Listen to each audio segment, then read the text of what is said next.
Black Star Network is here. Hold no punches. I'm real revolutionary right now. Support this man, Black Media. He makes sure that our stories are told. Thank you for being the voice of Black America, Roland. Stay black. I love y'all. All momentum we have now, we have to keep this going. The video looks phenomenal. See, there's a difference between Black Star Network and Black-owned media and something like CNN. You can't be Black-owned media and be scared. It's time to be smart. Bring your eyeballs home. You dig?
Today is Thursday, January 25th, 2024. Coming up on Roland Martin Unfiltered, streaming live on the Black Star Network. A Minnesota state trooper is facing murder charges in the death of a black man during a traffic stop. We'll be joined by civil rights attorney Harry Daniels, who's representing Ricky Cobb II's family, and he'll join us right here on the show. President Joe Biden says Americans have created a stronger economy as the country exceeds expectations, proof that Bidenomics is working. Well, that fool Senator Tim Scott is spreading lies about how Trump has helped minorities more than Biden. Flat out lies. Plus, Texas's Crown Act is going on trial next month. Black teen Darryl George has not been in a regular classroom because of the length of his locks. Not only that, the superintendent of the district takes an ad out in a local newspaper saying that conformity is the American way. We'll be joined by a member of the Texas legislature to discuss this. Also, folks, it's National Gun Violence Survivors Week, and the Maryland Congressman is hosting an action summit on Capitol Hill to discuss strategies for reducing gun violence. He and a mother who lost her daughter to gun violence will join me on the show. Folks, it's time to bring the funk on Roland Martin Unfiltered on the Black Star Network. Let's go. He's got it. Whatever the miss, he's on it. Whatever it is, he's got the scoop, the fact, the find. And when it breaks, he's right on time and it's rolling. Best believe he's knowing. Putting it down from sports to news to politics. With entertainment just for kicks, he's rolling. It's on go, roll, y'all. It's Roland Martin, Rolling with Roland now. He's funky, he's fresh, he's real, the best, you know he's Roland Martin now.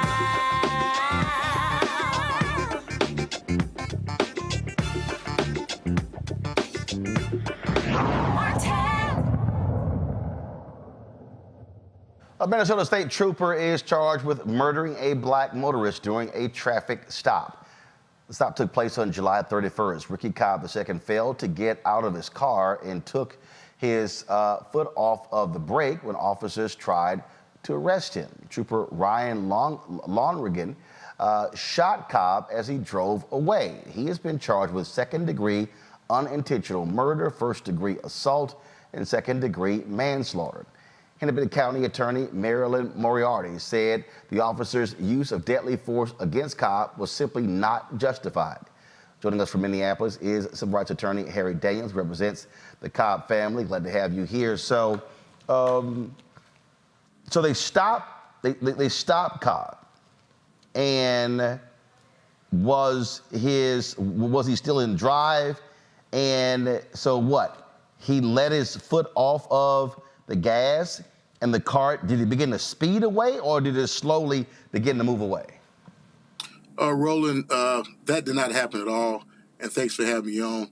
Actually, the defendant, and I'm not going to call him a trooper or officer, he's a defendant, rightfully so. He shot Mr. Cobb before the vehicle moved. That's one thing that's very clear in the video. I know it happens pretty quickly.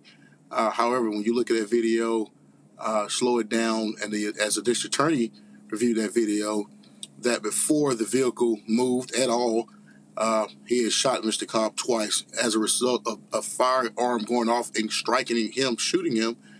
Then and only then did he decided to drive away. So he was already shot before he even took off in the vehicle. So let's do this. Let's do this here. Let's actually play the video so people can actually see. So this is when the trooper that's approaching the vehicle, is that the one who's now defendant? Yeah, here's the body camera that's clearly inside the passenger side, and if you look at the video, he immediately escalates. The trooper that's on. Okay, guys, freeze it right there. First, do we have audio, control room? All right, so Harry, let's do this here. We're gonna play this. We're gonna turn the audio up. So roll it back to when they were before they walk into folks. But I want you to play it. I want you to have the audio turned up so we can actually hear what took place. All right, so let's go.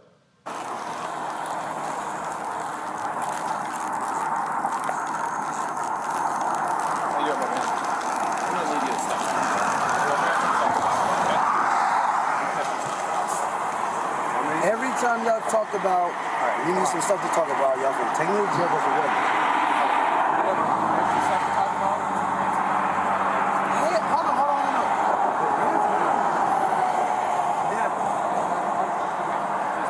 No. Can I call my attorney right now? Hey, this ain't no funny shit. But y'all talking about that shit with Terry Young? But you have to step out, okay? Hold on, is it a warrant? No, it's not a warrant. You need to step out. Hold on. I'll explain it all out. You get out. Hold on, is y'all finna get on some funny shit with me? Y'all keep it a buck with me, bro. But if y'all finna get on some funny shit with me, y'all can tell me right now so I can call my attorney. Can hang my keys. Why? See, y'all keep it a buck with me. Y'all pull me off of my headlights. Okay, we passed that, so where we at then? So where are we at then now? But when you say step out of the vehicle, you're gonna explain it to me, and then y'all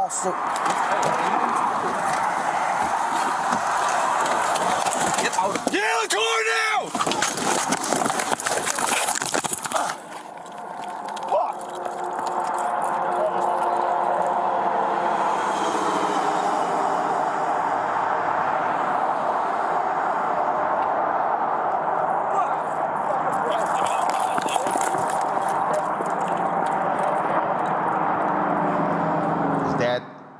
All right, folks.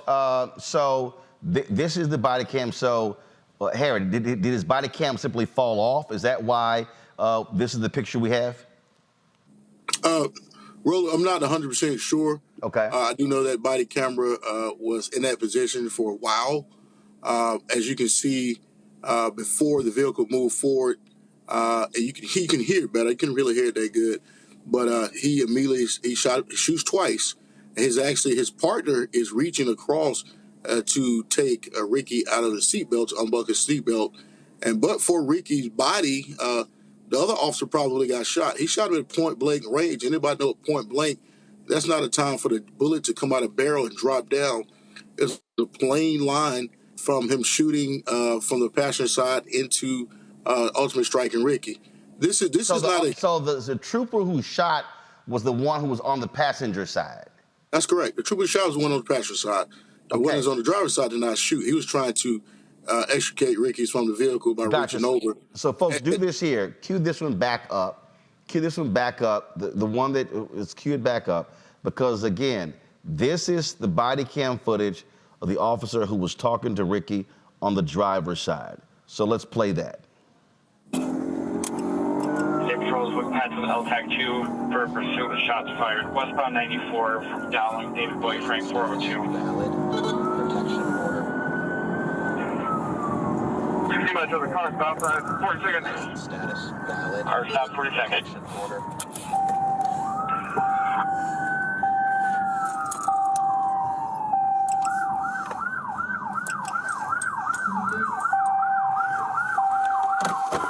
License status valid.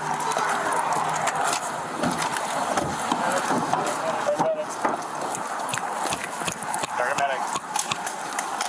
Any leap recovery. Here, swing around the other side. Yep. So, Harry, at this point, shots already been fired, correct? Yeah, at this point, he went about a quarter mile down the road. Obviously, he was losing blood and lost consciousness and crashed into the concrete median, and they followed him, catch up with him. And at this point, they try to give life-saving measures, CPR, but he essentially dies right there on the side of the road there. Why was he pulled over in the first place? Tail light. Again, we've done so many of these stories, and something as basic as a tail light leads to the death of an African American in the hands of cops. Yeah, it's this thing. It was some type of discussion about not even a warrant for his arrest, anything, but a protection order that one of his baby mamas had going back and forth with each other. There's a question as to whether they actually want to bring him in, and when I say the troopers could have given him and told him, hey, this was going on, this was happening. he was not unwilling to go with him. He just asked him, why am my man taken? Why you pulled me out of the car? Then the escalation from the defendant, Londregan, who's been charged with murder, he clearly escalates and elevates his voice and pull his weapon to get out the car for no reason. There was no threat. Mr. Cobb had no weapon, no knife, or anything in his hand. I mean, that's clear because the driver's side trooper is in close proximity of him and reaching over his body. So he wasn't in fear that he was going to do anything, had any weapon. But as soon as he reached over, this guy point blank shoots him. And only then did the car move forward. I mean, they was talking about, let's say some of the defense attorneys, his defense attorneys talking about it's a hero being prosecuted. Roland, it was a hero that night. And that hero was Ricky Cobb, that body shielded that other officer on the driver's side. Because but for Ricky's body, unfortunately, the other officer probably been shot as well. Make no mistake about it, this is a clear charge. It's a good charge. It's the same charge that was in the George Floyd case with Derek Chauvin, the exact same charges. The murder, unintentional murder. And the reason why it's unintentional, because if you charge it as intentional, you have to prove that he had the intent to kill. Clearly, if you shoot a person at point blank range, 15 pounds or 1,500 pounds of pressure coming out of a weapon, more than likely you're going to kill him. But I think this district attorney, Moriarty, her team did a fantastic job and thoughtful going through the process and charging him. There was no reason whatsoever for him to shoot his weapon. There was no reason. Roland, it was no reason for him to even pull his weapon out. There was no escalation. There was anything, no threat whatsoever. Ricky was compliant, and people was talking about, well, he drove and they shot. Absolutely not. It's not the case. There was no dragging anybody. He was shot before he drove, and rightfully so. If you get shot at by the police and you did anything wrong, it's a fight and flight mode. But unfortunately, this young man, this young father, he has a twin brother. Who's great, who spoke very elegant, looked just like him, and his family miss him dearly. And this is, unfortunately, in Minneapolis, Minnesota, the same grounds where George Floyd was killed, and Deontay Wright and so many others, and this is historical. I want the nation to understand and know your viewers that this is historical. In the George Floyd matter, it was a state's attorney bringing the charges. This is a county attorney who brought these charges. Her staff has brought these charges against an officer who clearly committed murder, charged with murder, and looking at 70 years in prison. How old was Ricky? I believe he was 33 years old. 33 years old. Harry, we appreciate it. Thanks a bunch. Hey, man, I hate coming over here in these circumstances, but I appreciate you guys for keeping these stories alive in the front. And maybe one day that I will be out of business as a civil rights attorney. But until that day, we're going to keep pushing forward. And thank you, guys. Appreciate it. Thanks a bunch. Folks, going to break. We'll be back on Roland Martin Unfiltered right here on the Black Star Network.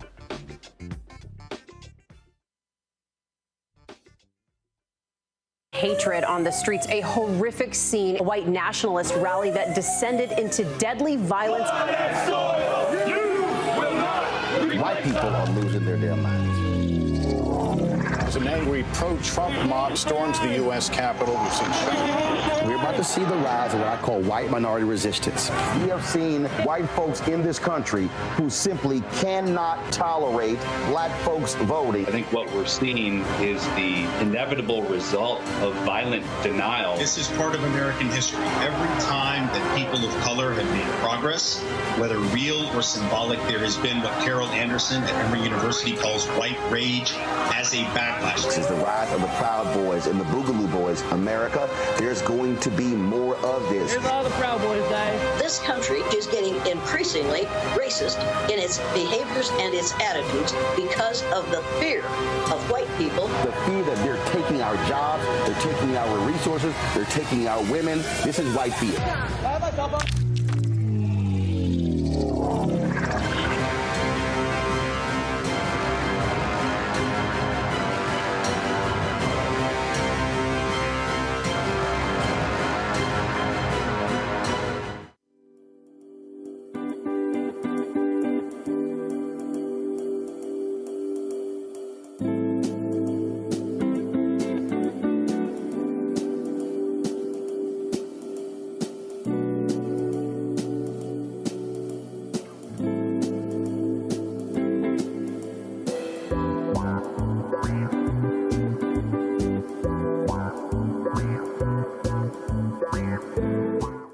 Essence Atkins. Mr. Love King of R&B, Raheem Devon. It's me, Sherry Shepard, and you know what you're watching. You're watching Roland Martin, Unfiltered.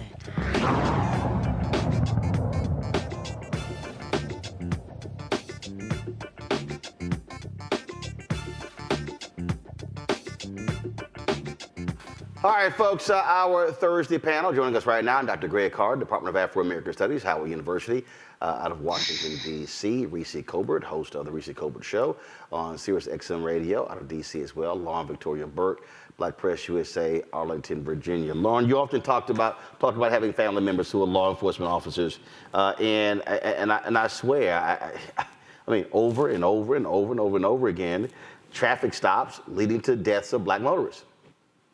Yeah, I feel like we're watching the same video over and over and over again. And it's a shame, and it shouldn't have to be said that we shouldn't have to deal with this type of behavior. We just shouldn't. We should never get used to it. We should never be okay with it. We should never think that this is normal, that this is somehow good operating procedure by law enforcement. A lot of these jurisdictions, a lot of these officers, in my view, are very poorly prepared, poorly trained. The standard of hiring is too low. And you're dealing with some insecure individuals who do stupid things, particularly in situations where they stop somebody and there's any sort of discussion, any sort of lack of compliance, none of which justifies somebody being shot to death. Unfortunately, it is the case, the reality of the history of this country, the reality of the circumstance we find ourselves in now in 2024 is that it is a incredibly bad idea to get into some sort of argument with any of these law enforcement people, particularly in these smaller jurisdictions, where, you know, there's not a whole lot to do except stop people for taillights. I mean, that's pretty much it. And all of my friends and family who've been in law enforcement, I don't have any law enforcement on the federal level, but I have friends that are on the federal level, and it never ceases to amaze me that it's very rare that we hear one of these stupid, you know, stories like the one we just heard where somebody stopped on a tail light. So they're not looking for a suspect for a murder. They're not looking for suspects for some violent activity or anything like that. It's a variable stop that's decided on by an individual officer on patrol, apparently. And it amazes me. It's always this type of small town cop. Very rarely is it anybody who has actually gone through a ton of training, which on the federal level, they get trained for something every freaking week. Well, at any rate, it's still crazy. It's absolutely crazy. Well, the difference here, Reese, this is a state trooper. And so you would think that state troopers have a higher level of training than would some small town cop. Yeah, but I don't think in this case it's a training issue. It's a matter of who gonna check me boo issue, right? I mean, it's the fact that this gentleman had the audacity to act like he was going to try to get away. It seemed to me more like his foot slipped. Maybe he was a little panicked. I mean, you know, all of a sudden you're getting pulled over from, you know, your taillights being off to now people saying they want you to step out the car. And I think any Black man has a rational fear of what could happen to him getting out of that car. And so, like his attorney said, fight or flight is to me a rational move.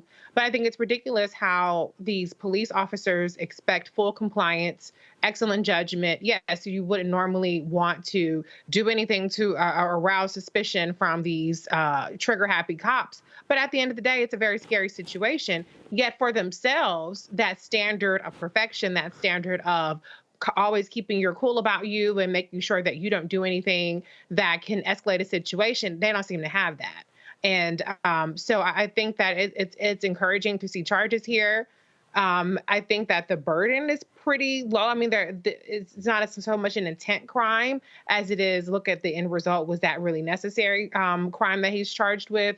But like Lauren says, this is just like Groundhog's Day when it comes to these cases, and it never gets any less disgusting and tragic. Great. I agree with Lauren and I agree with Reese. This is not outlandish. It's not exceptional. It's not an aberration. This is how this system was set up to work from the time they came to get us. You police our bodies. We do not have control over our lives. Our efforts to resist at the lowest common denominator come down to one word: survival.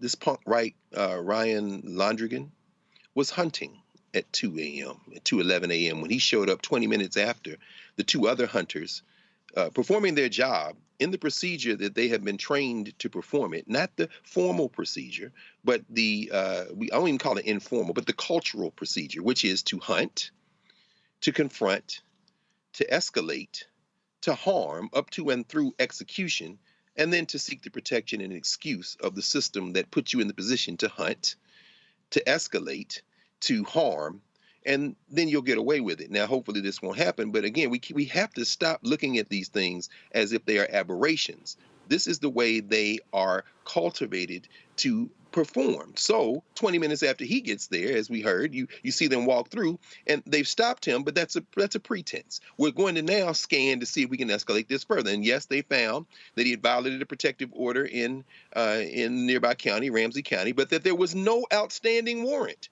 Well, we can't get him on that. So, and we saw that those cases a couple of months ago. What can we get him on? What can we get him on? So then they call Ramsey County, and Ramsey County's like, yeah, we want him arrested. Okay. Now, this will be a civil lawsuit. There'll be a settlement. There'll be money. But this man, Ricky Cobb II, is in the ground. So now this punk Londregan grabs on the passenger side door. I can't let you go. Why? Because I am trained to hunt you, N-word. My job is to do this. So, of course, Brother Cobb, in that moment, as Lauren said, fearful for his life, considering escaping, whatever he was doing, made his foot slip off that or come off that brake and go and let that car roll forward. In that moment, Londregan had all he needed to do, the reason he needed to execute. This man is he cannot be reformed.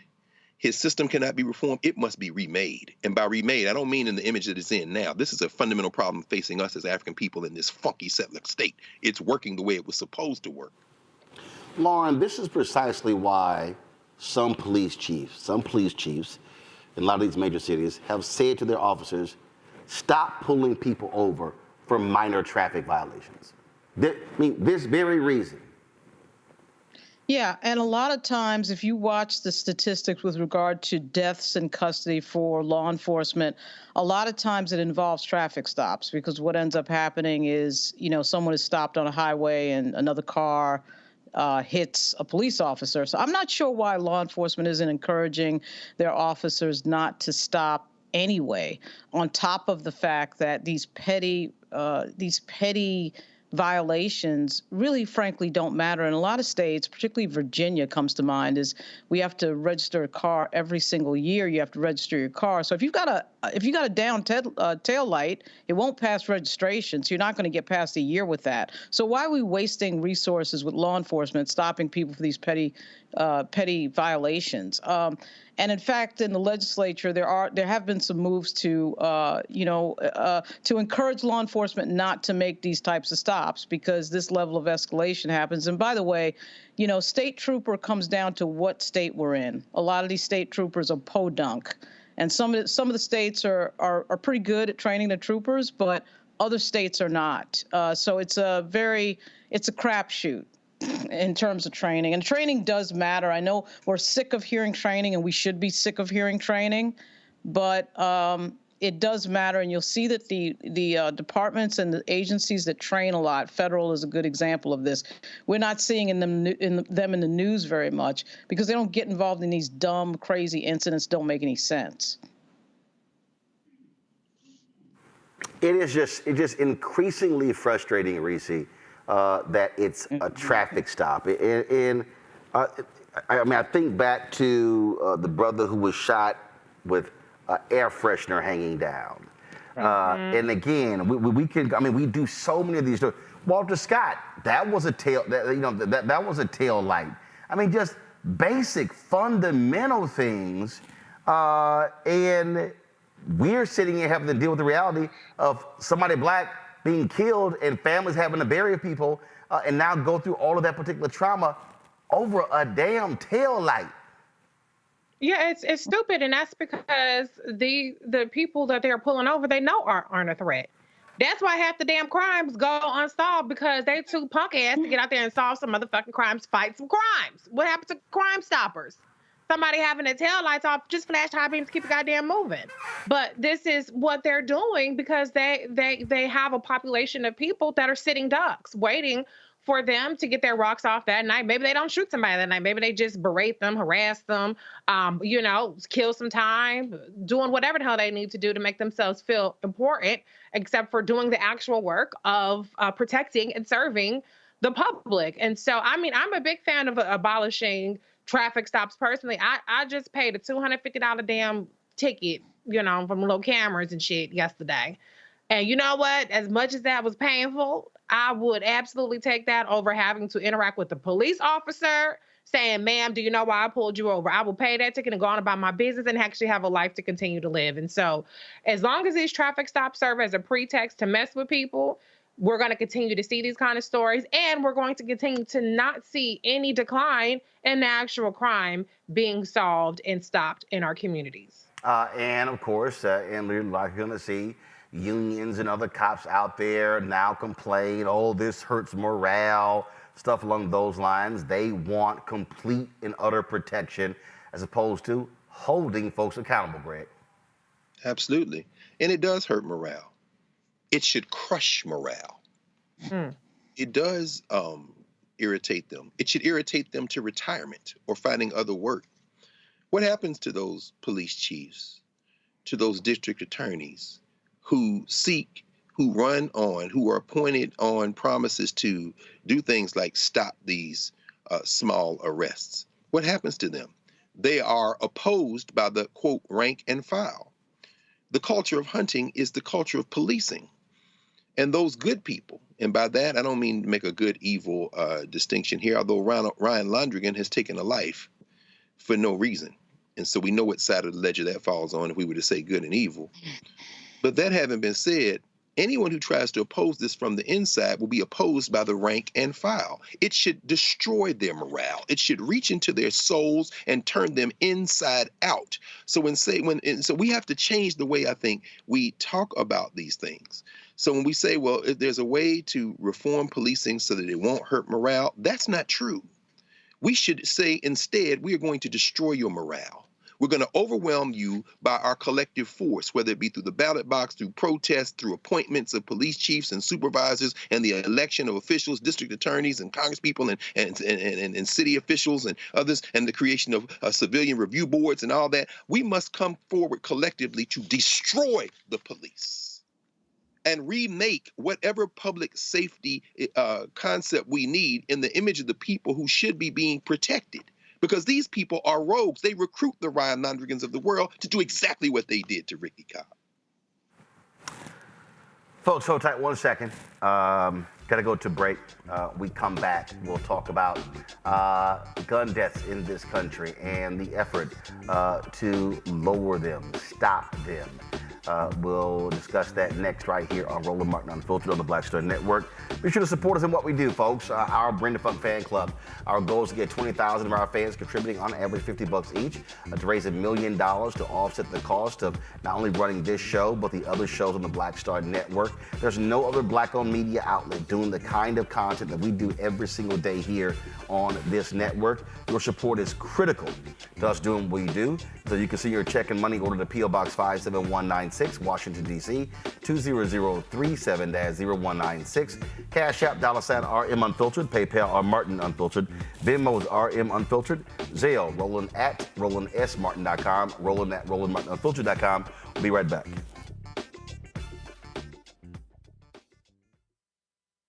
Grow your business or career with Grow with Google's wide range of online courses, digital training, and tools. Gain in-demand job skills with flexible online training programs designed to put you on the fast track to jobs in high-growth fields. No experience is necessary. Learn at your own pace. Complete the online certificate program on your own terms. Stand out to employers, get on a path to in-demand jobs, and connect with top employers who are currently hiring.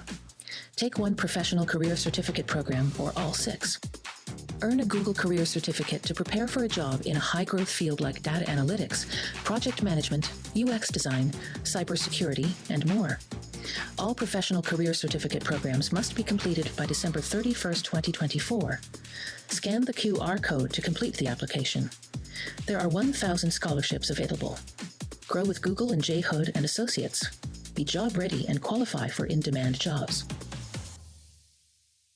We just have one of the oldest cultures that's desperately needed for mutual salvation. That's the consciousness. We have the keys in our roots to save mankind. We get to see the condition of other countries, other oceans, other cultures. And if we believe in God, a lot of us do, He's telling us if you don't get rid of that stuff that makes somebody superior or inferior and work together for the mutual salvation, everybody's gone.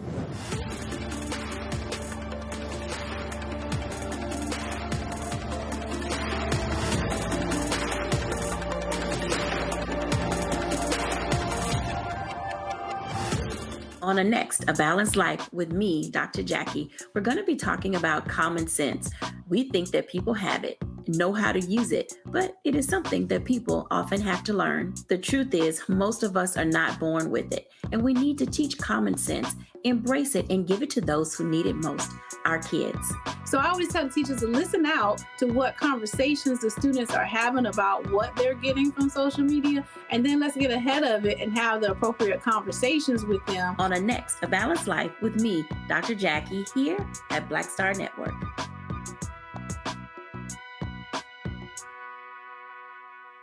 Hello, I'm Jamia Pugh. I am from Coatesville, Pennsylvania, just an hour right outside of Philadelphia. My name is Jasmine Pugh. I'm also from Coatesville, Pennsylvania. You are watching Roland Martin Unfiltered. Stay right here.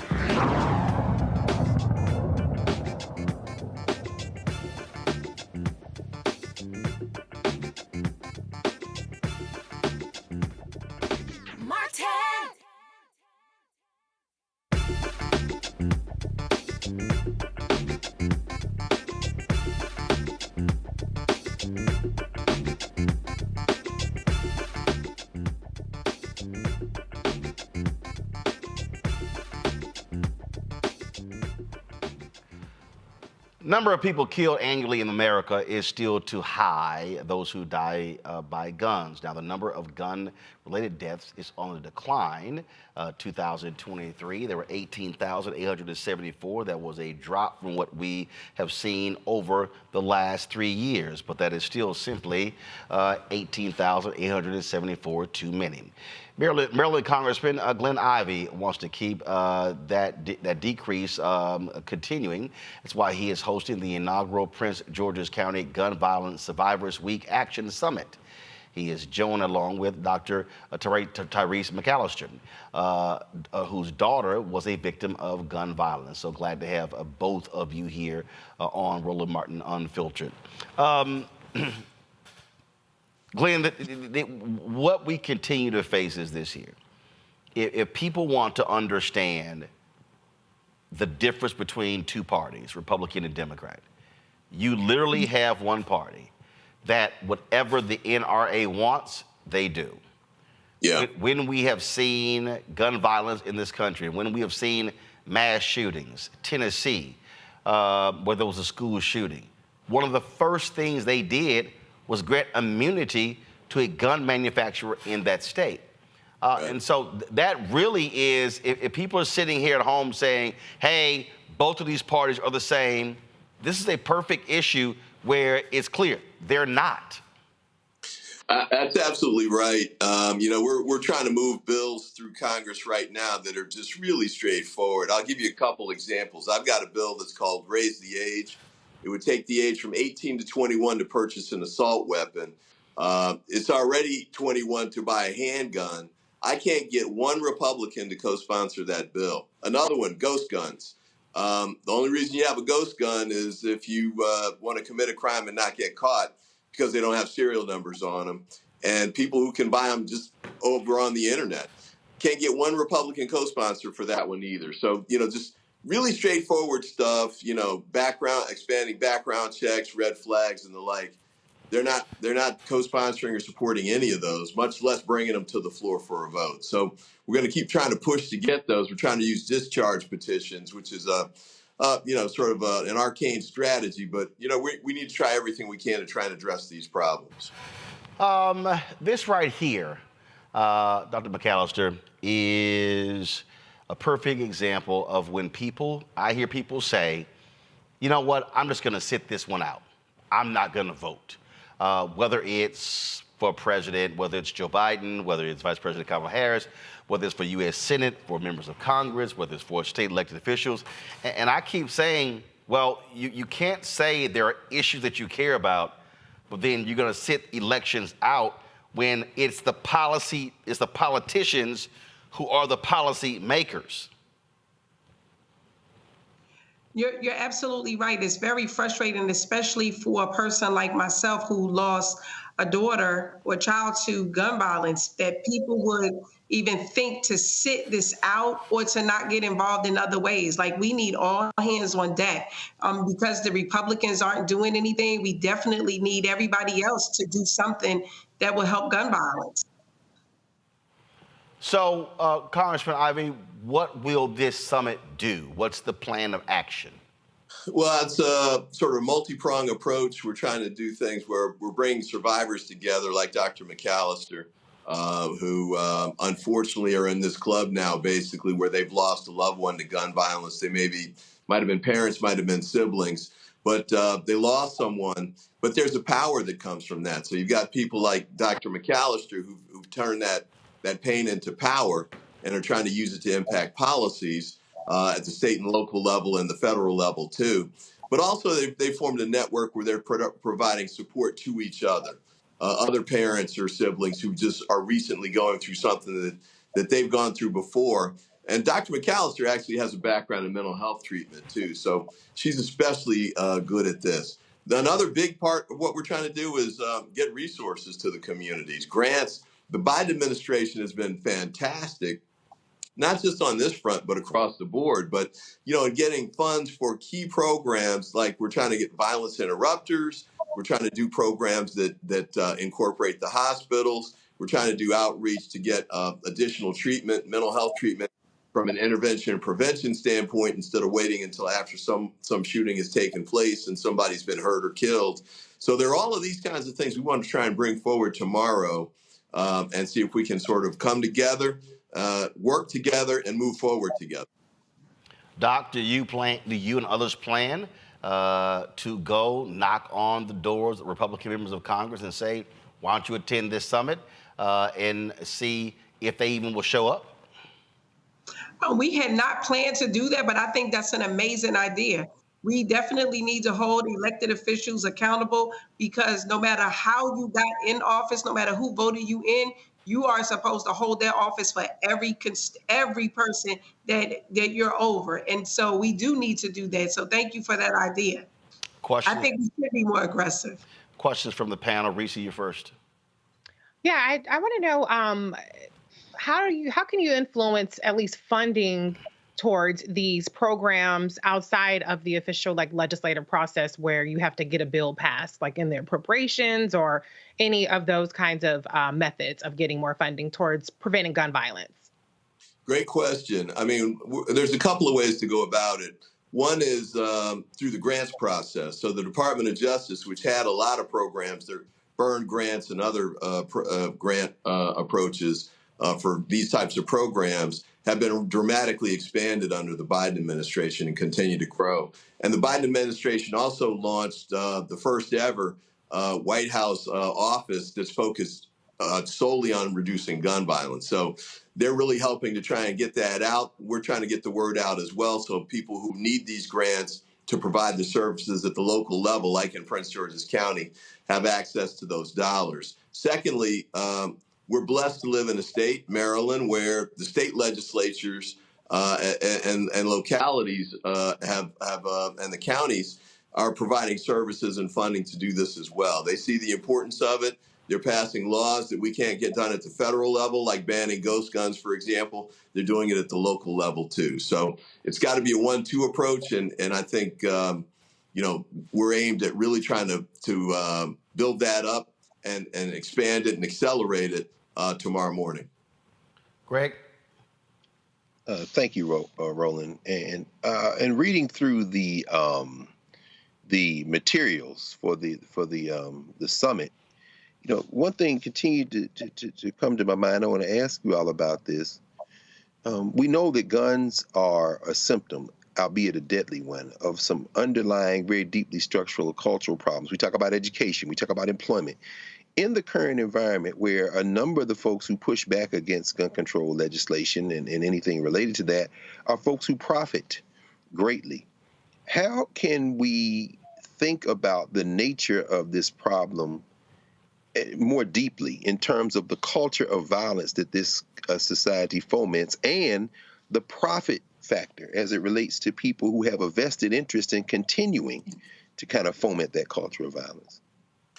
Yeah, that's a great point. I mean, I think one of the panelists tomorrow is going to talk in terms of accountability for gun manufacturers and distributors, because what's happened is they've been given essentially protection from any kind of lawsuits, which would force them to be held accountable and pay damages for the injuries that they're causing. As you may know, I mean, any shooting can cost a community up to $1 million or beyond, and that number goes up if there's a death. So, we've got to find ways to make sure that the people who are essentially merchants of this kind of death can be held accountable for it. And then with respect to the sort of trying to get to the root causes of it, I agree. I think we need to expand education programs. We need to improve the schools. And those are long-term efforts that we need to make sure we build out. But at the same time, we need short-term solutions because we want to make sure we're not losing people now.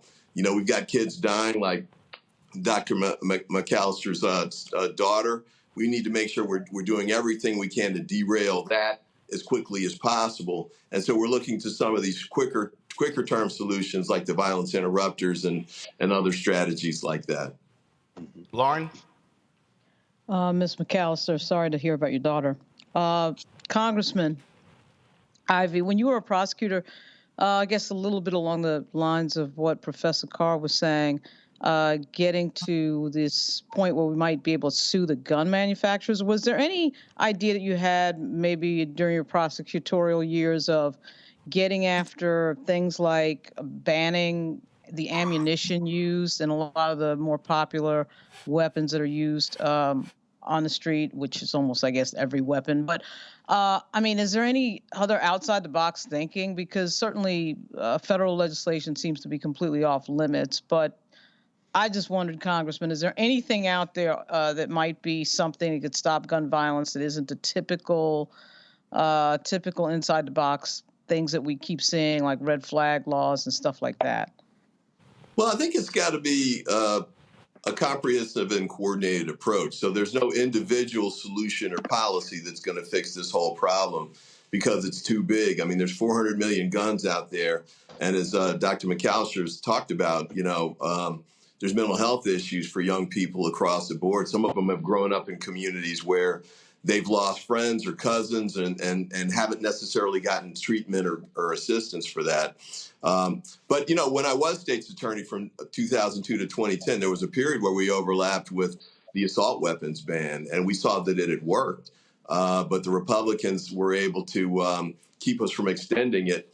And so we've gone without it for maybe almost 20 years now, I think. So, and we've seen the problems with that, the expansion of, gun shootings and these mass shootings, whether it's the grocery store in Buffalo or, the concert in Las Vegas.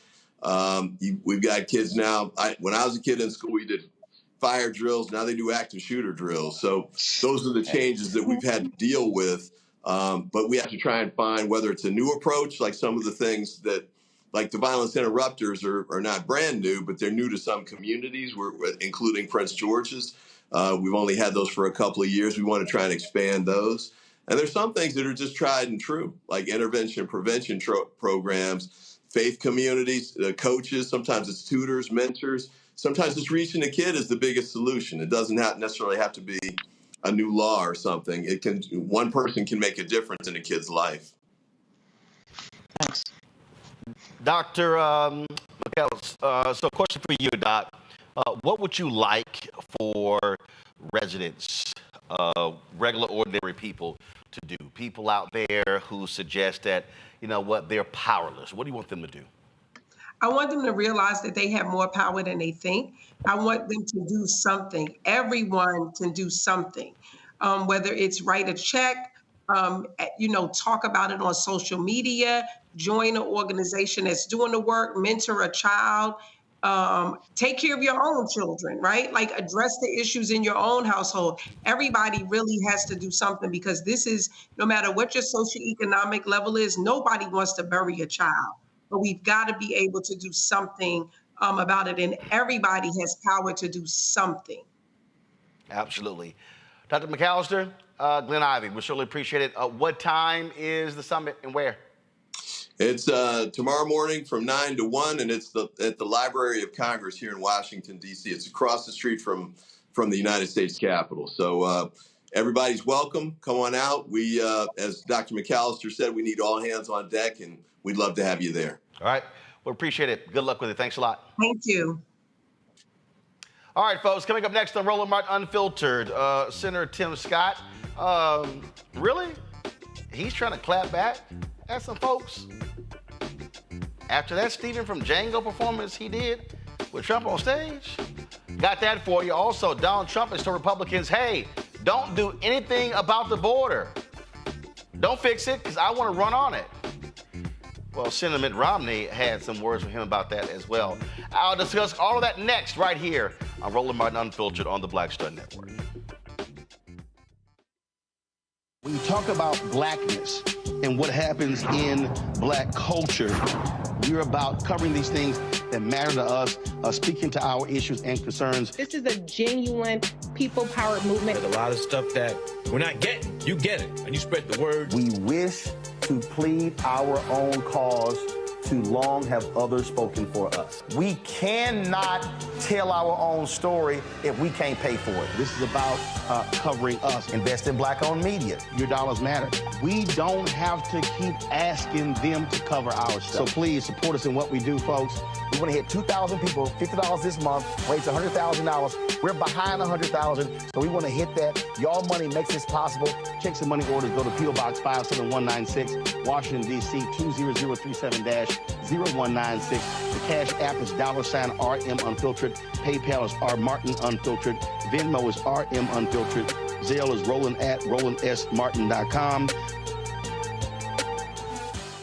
On the next Get Wealthy with me, Deborah Owens, America's Wealth Coach, nurses are the backbone of the healthcare industry, and yet only 7% of them are Black.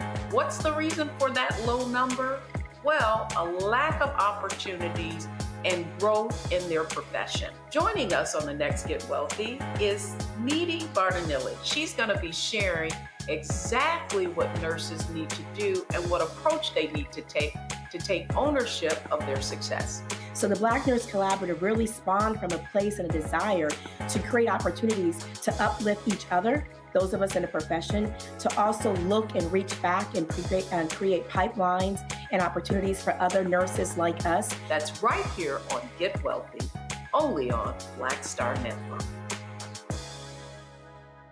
Hi, everybody. I'm Kim Coles. Hey, I'm Donnie Simpson. Yo, it's your man Dion Cole from Blackish, and you watch Roland Martin Unfiltered.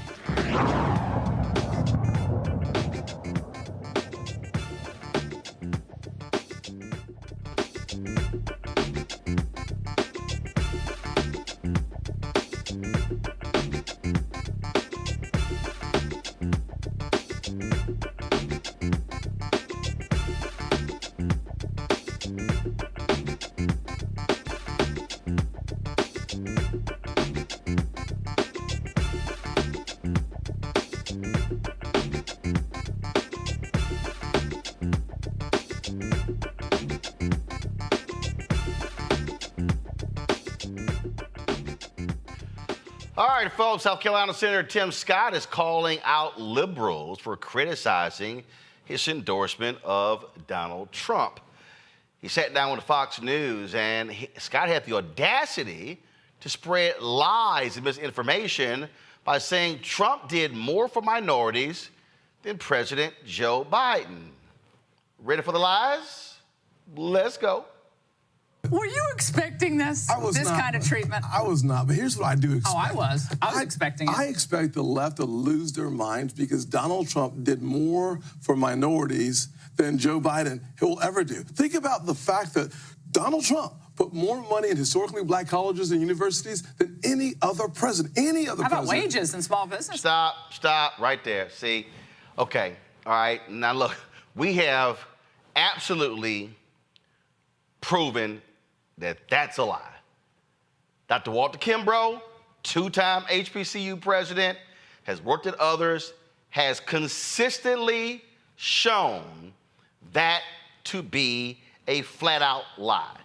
He has literally laid out that Donald Trump, in the budget that he presented, zeroed out a specific program that was created under President George W. Bush, that was extended under President Obama, that expired. It was a program amounting to about $220 million for Hispanic serving in black and HBCU institutions. Y'all heard what I just said? $220 million. Congresswoman Alma Adams, working with Congressman Bobby Scott of Virginia, she's from North Carolina, put it back in the budget, fought for it, got it passed in the House. Then it was held up by Senator Lamar Alexander of Tennessee in the Senate, where Trump came in with the HBCU presidents, had HBCU week. Several of them mentioned the program. He took it as, oh, I'm going to make permanent funding for HBCUs. Y'all, the total amount for that program is $220 million for HBCU and Hispanic serving institutions. Those are facts. Senator Tim Scott, right there, is lying. And if he wants South Carolinians to show him proof, go to South Carolina State, go to Claflin, and they'll tell you, yeah, that's not quite true, Timmy. Press play. The bottom 20% wage growth was higher than the top 20%. The lowest unemployment rate in the history of the country came first under Donald Trump. You think about rare blood diseases like sickle cell anemia. Who helped champion that cause with me? Donald Trump. Think about the greatest anti-poverty program in the history of the country. Opportunity zones. Stop. Oh, my God. First of all, let's be real clear. Timmy, long before your ass got you in the United States Senate, black folks were fighting on behalf of sickle cell anemia. Long before. I was a kid in Houston growing up when they had the National Sickle Cell Anemia Telethon and was going door to door actually collecting money. The Congressional Black Caucus has been fighting on behalf of sickle cell anemia long before you decided to show up to the United States Senate. Just stop lying. And then he goes, whoa, first under Trump. Yeah, guess what? The black unemployment went lower under President Biden and Vice President Harris. Lower, Timmy. Then he said, oh, opportunity zones, the greatest anti-poverty program. That is a flat-out, fundamental, undeniable lie. And guess what, y'all? In the last year of Trump's presidency, I personally emailed the White House saying, can you provide for me the data of the effects of these opportunity zones? I'm still waiting. And guess what? One of the black preachers who was at the White House from Baltimore touting the opportunity zones, we brought him on our show that night after he did the White House. He came back 6 months later and said, this ain't doing a damn thing. So I don't know who the hell Tim Scott think he's fooling, but there's no way in hell that the opportunity zones, which also ain't new.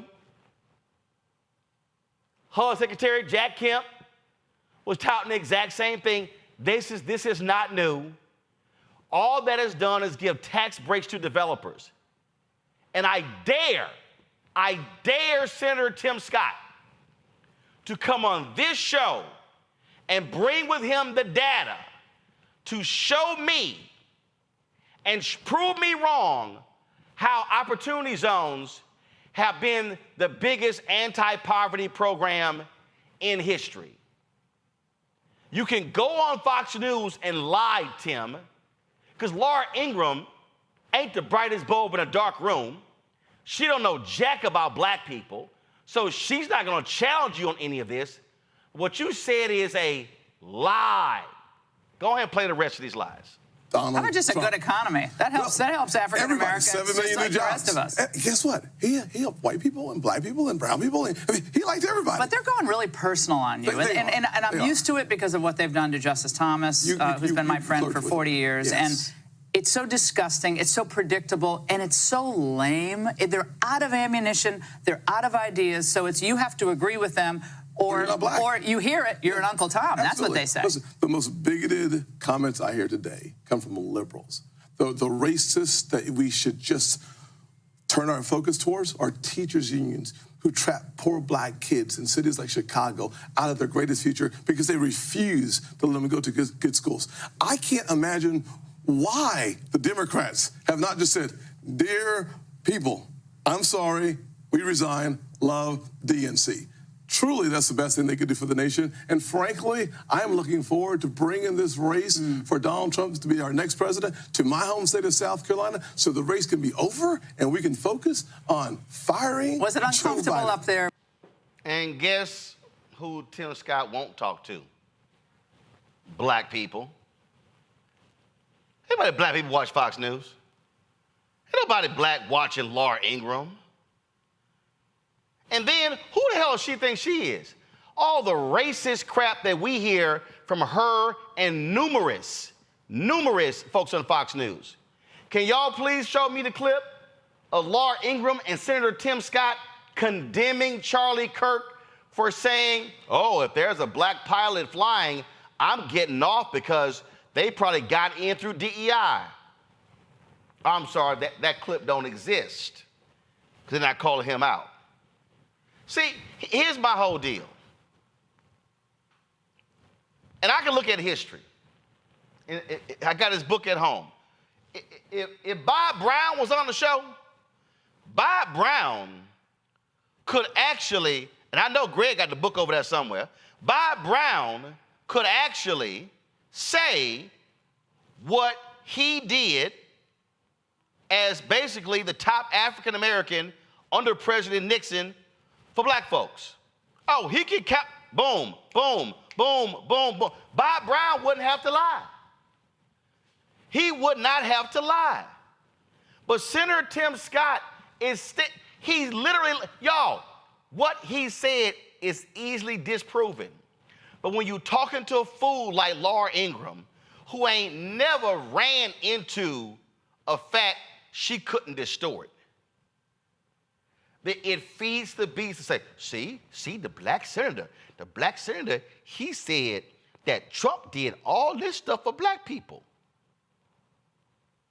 Y'all know he skipped saying, oh yeah, by the way, Donald Trump blamed and targeted black people. Did any of y'all hear Senator Tim Scott and Laura Ingraham condemn Trump targeting the two black women in Georgia, turning life upside down, the ones with the Subaru Giuliani? I ain't heard that. I ain't heard that. The same Senator Tim Scott, who I got on video going down to Selma for the field trip with Congressman John Lewis, but comes back to the Senate and opposes the John Lewis Act.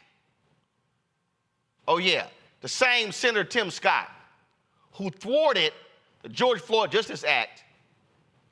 And then when I questioned him on how was it that he did the exact same thing, calling for the defund of police departments that would not pass certain rules and procedures, he stopped returning my text messages. Oh, he was real talkative before. But then when I hit him what was on his bill and what his deputy chief of staff said, all of a sudden, he stopped talking. What we see here Reese, is the BS. And what Senator Tim Scott doesn't like, he doesn't like being called out on facts. I'll say it again, Senator Tim Scott, because you've been running from black-owned media. You won't come talk to us. Oh, you run to Fox News. You run to Margaret Brennan over at Face the Nation. Oh, you run over to Meet the Press. But you're not going to come talk to black-owned media because you know what's going to happen. I'm going to say, go to my iPad. And I'm going to sit here while you sit right here and lay out the facts and then force you to defend the lie. And that's what's so galling, Senator Tim Scott. And I had you on the show before. We had cordial conversations. When you challenged me to have a discussion, a whole show dedicated to education, I said, when you want to do it? Y'all, it was so funny. His staff thought I was joking. Oh, well, they said, well, Senator, he just threw it out there. I said, no, he didn't think I was going to accept. I made him come back for a whole hour discussion on public education. See, Senator Tim Scott can't do that stuff with me, not when I'm the founder of School Choice is the Black Choice. See, I understand charter schools. I understand school choice. I also understand fraudulent scam programs like the voucher bill in Texas, like the one in Tennessee. See, it's a little hard to have that conversation with me when your brother and your sister and your other sister have been teachers. See, it's a little hard to do that because you can't throw that little teacher's union crap out to me and think I'm gonna bite on it. Nah, it don't work. But Senator Tim Scott, don't lie. What you said about HBCUs and Trump is a flat-out, bald-faced, undeniable, easily proven lie. And you know it. And the fact that you will go on Fox News and knowingly lie tells me you ain't no different than the man you stood up there and said, I love you. I love you, Donald. Reese? Well, I think that obviously Tim Scott, like all Republicans, don't traffic in the truth. They traffic in whatever narrative they think is going to win them that conversation.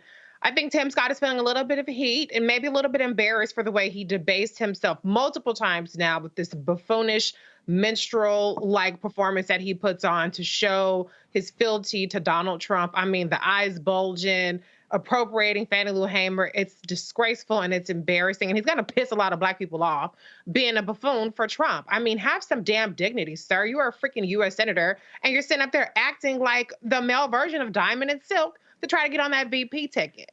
But I think that he is groveling all for naught because Donald Trump already said, you stabbed Nikki Haley in the back even though she gave you the U.S. Senate seat, and he is not going to put somebody that he thinks is disloyal as his number two, like he felt about Mike Pence. And so all of this is just really a really embarrassing audition, and he's hurting his credibility. He used to be somebody that people at least somewhat considered more of a reasonable Republican, but this turn that he's taken, which is always his truth, willing to shill for the Republican Party and for white supremacy, it's beneath him. And that takes a lot for me to say because I already think very lowly of Republicans generally. But this, even for you, is beneath you, Tim Scott. Man up.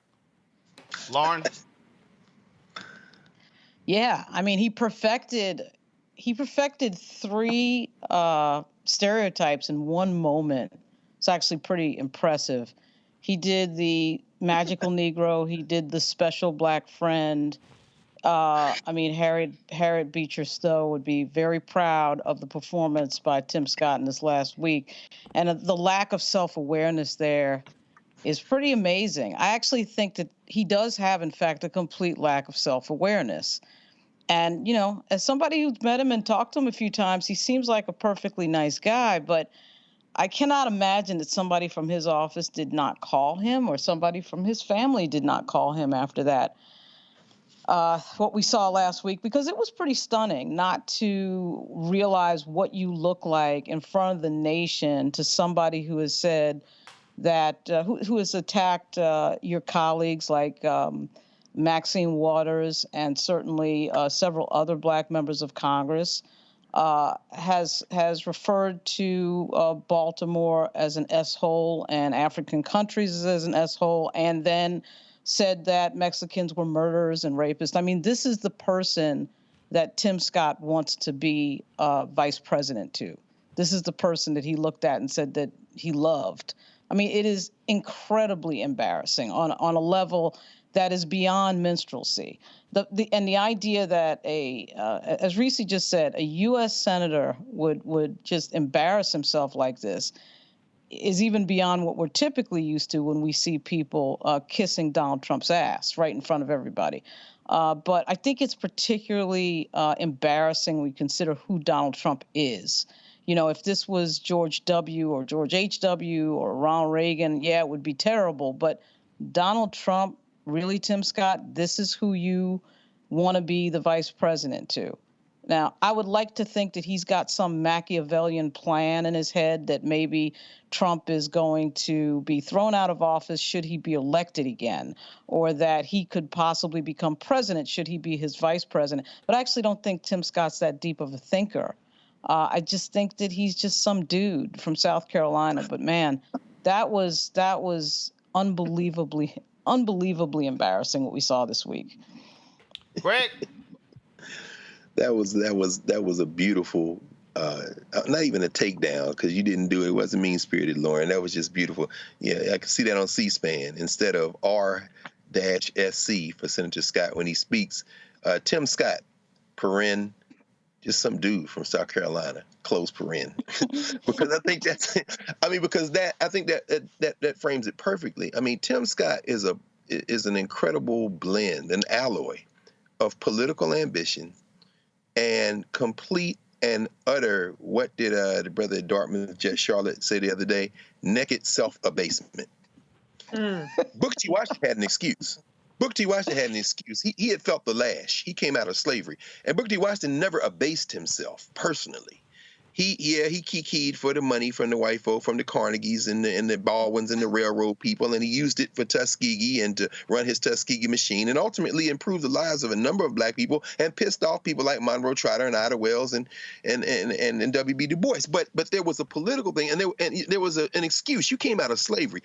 Tim Scott didn't come out of slavery. He comes out of humble beginnings, but this is a man who exhibits all of the deep self-hatreds that mark the psychological wounds of African people in the contemporary era. You combine that with his naked political ambition. I mean, as we say, we can talk to Cory Booker about that bill in 2021 where they work together, and Scott tells him, hey man, if you can get the FOP on board and these police chiefs, or get a couple of police back, we'll do that.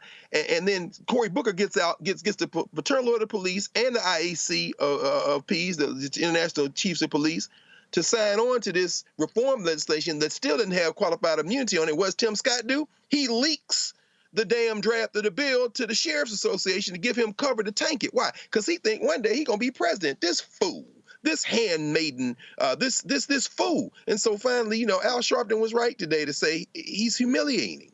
The man is humiliating himself. And when you talk about that level of naked self-abasement, standing out with your loafers on the beach at Kiowa Island and the Sea Islands, on one knee, trying to somehow convince people that you're somebody you're not, all thinking that somehow that's going to make them pick you. As these young people would say, he's not being extra, he's doing the most at this point. I don't know how you look yourself in the mirror. Real simple. If you lie, I'm going to call you out on it. And Senator Tim Scott, you flat out lied. You lied when you went on Fox News. Pure and simple. Now again, chair is open. I got one chair. I got a chair right here. Got a chair right here. We can sit in the comfortable living room side over there on one of the couches. But if you want to talk about Black people, Tim Scott, come talk to Black people. Don't be scared of your people. Because trust me, Laura Ingraham, she ain't one of your people. Go ask those Black employees at Fox News who filed a racial discrimination lawsuit. Oh, yeah. We covered that too. We'll be back on Roland Martin Unfiltered on the Black Star Network.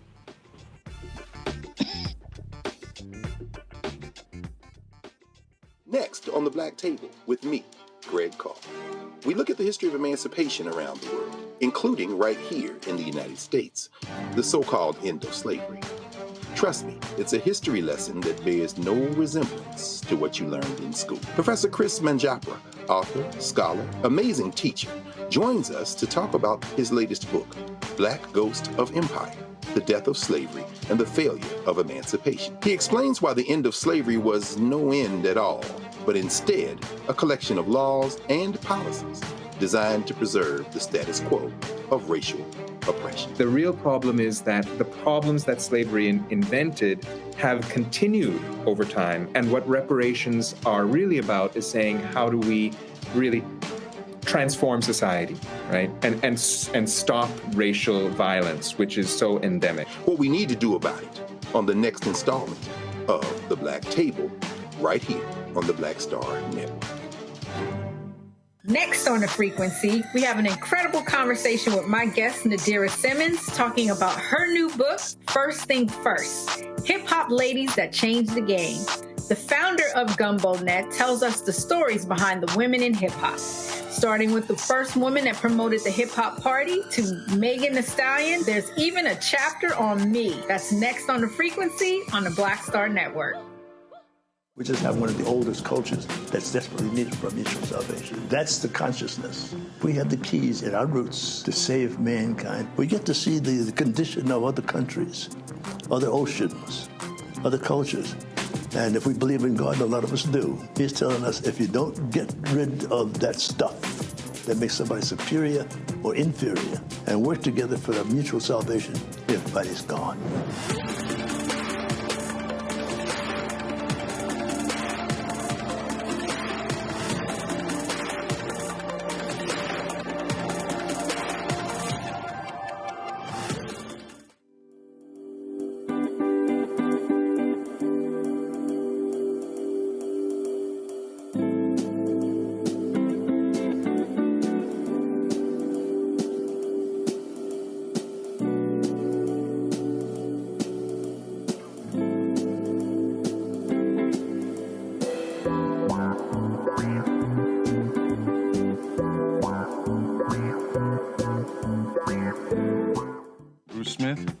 And executive producer of The Proud Family, Louder and Prouder, and you're watching Roland Martin Unfiltered.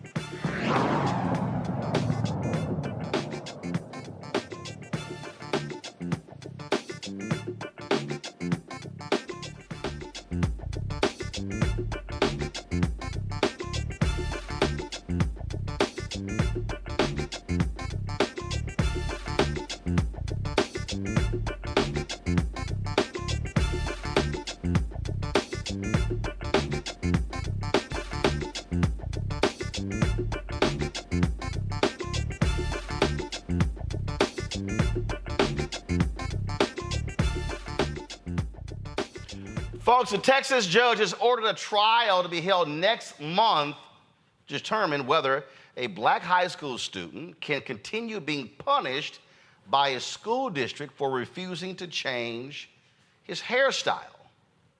Now, the family says his locks are protected by a new Texas state law called the Crown Act. Daryl George has not been in a regular classroom at Barbers Hill High School since August 31st. Instead, he has served an in-school suspension or spent time in an off-site disciplinary program. Now, the Barbers Hill ISD superintendent, Greg Poole, contends that George's long hair, which he wears in neatly tied and twisted locks on top of his head, violates a district dress code that limits hair length for boys. Let me say it again. His hair is not low. Pull a photo up of him. He wears his hair high. So you're complaining about his hair length, but the reality is it's not long. Now, Georgia's family says the policy violates the Texas Crown Act. Y'all, his was so crazy. The same superintendent last week took out a full-page ad in a Texas newspaper to actually suggest that, well, to be American is to conform. When y'all have the ad, please show it. It's unbelievably crazy. Retta Bowers, a state representative in Texas, she sponsored the Crown Act, and she joins us now from her home in Garland, Texas. All right, so Representative Bowers, the school district contends that the Texas Crown Act, as written, does not specify hair length, so therefore, they say their policy is in order. Roland, thank you for having me. We just want to say that the Crown Act, as it is written, we made sure that the protective styles that are protected by this new law were spelled out, being locks, bantu knots, braids, twists, even wearing wigs. And I don't know any Black person in America that locks their hair not to grow it. So to say that length is an issue is really just a loophole that they were trying to find. You already mentioned Barbers Hill ISD and Greg Poole. This is the same school district that was a bad actor that prompted us to make sure that we had a Crown Act passed here in Texas. See, the thing that's crazy here for me, is that this is precisely why. The law was passed. Exactly. The law was passed. First of all, the law ain't that hard. It says you cannot discriminate against somebody for their hair. Correct. And you specify in there. This is a district that is specifically targeting this young man. And what's mind-boggling to me, because we've had him on and his mother, is that he's not wearing his hair down. He's literally wearing his hair up. So they're arguing length when it doesn't, it's crazy. Correct. This is, let's call this what it is. This is a white superintendent who is trying to flat out govern how a young Black boy is to wear his hair. And they're saying is, how dare you be different and wear your hair different? Exactly. And it is racial discrimination at its best. And based truly on the way he's wearing his hair. You know, I said yesterday at the press conference that the way he's wearing his hair doesn't harm anybody, doesn't hurt anybody. He wears his hair locked in barrel rolls, so it is well above his collar, well above his ears, well above his eyebrows. So it does not violate their dress code policy. The other thing that really bothers me about the fact that we passed this bill, and you know, Roland, you and I talked about this many years ago. We passed it here in Texas after filing it twice, 4 years of working on it, and it's the same school district, and again, an African-American young man targeted, and they're not doing it to anyone else. There are many students that are Anglo or Caucasian at Barbers Hill ISD and the high school that their hair is much longer. The attorney has pictures of it. The craziest thing to me is when I got a copy of the case, Exhibit A, if you look at Exhibit A, they have his hair in a totally different style. He had it in a different style, but there again, it's above his collar. So he might have been wearing his locks differently when they took pictures of him, but never once has it been touching his collar, below his earlobes, or below his eyebrows. And if I tell you, his hair is neatly groomed. His locks are beautiful, if you ask me. And it felt like time had rolled back as we sat in that courtroom yesterday, and like it was fighting for the right to vote. This young man wants to go to school, and he's not even, he doesn't have any disciplinary issues. They're just keeping him from classroom instruction. And I think it's 80% of this school year he's been out of the classroom. He is 18-year-old. He's a junior right now. And what I'm afraid of is that he will be held out of the classroom for an entire year. Exactly what we were fighting against, to keep from happening. So it's really disturbing when you think about it, because, what I don't want to happen is him to get to senior year and they're saying he can't graduate. Greg Poole, the superintendent, took out this ad, and folks, go ahead and show it. Full page ad in the Houston Chronicle. He was, guys, you should have the control room. He was complaining about them not printing a letter to the editor. And so he's going on, and he's in here talking about COVID, and he's talking about, he says we have African-American students with hair longer than our dress code permits. They applied, qualified for, and were granted religious exemptions. And he's talking about how their African-American population has grown, and parents are flocking to a disciplined school district that prioritizes safety and has high expectations in all things and doesn't lose sight of the main goal of educational excellence. And he's in here talking about the progressive history of the district. And this is what is trip. He says in here, the problem with relaxing standards without any regard to academic implication is the precedent it creates. Our military academies at West Point, Annapolis, and Colorado Springs maintain a rigorous expectation of dress. They realize being an American requires conformity with the positive benefit of unity and being a part of something bigger than yourself. Okay, first of all, Greg Poole is lying. First of all, they are called, here's the whole deal. They're called military academies. Military academies. Individuals are officers when they leave there. So they are abiding by military standards. It is no different. I am a graduate of Texas A&M University. We have a corps of cadets that sends more officers to the military every year than any other school outside of the military academies.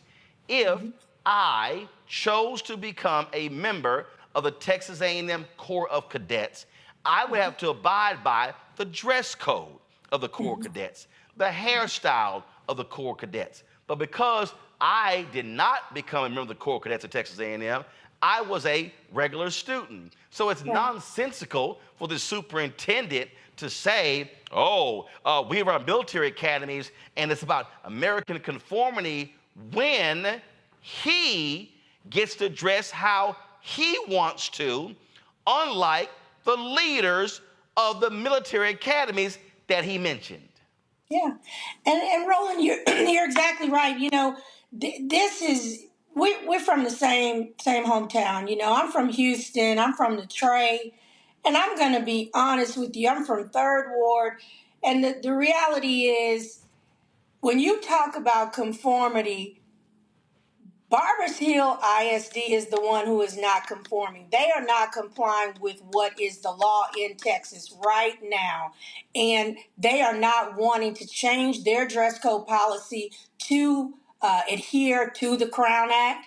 And, I went to private school. I wore uniforms, but we're talking about public school in Texas.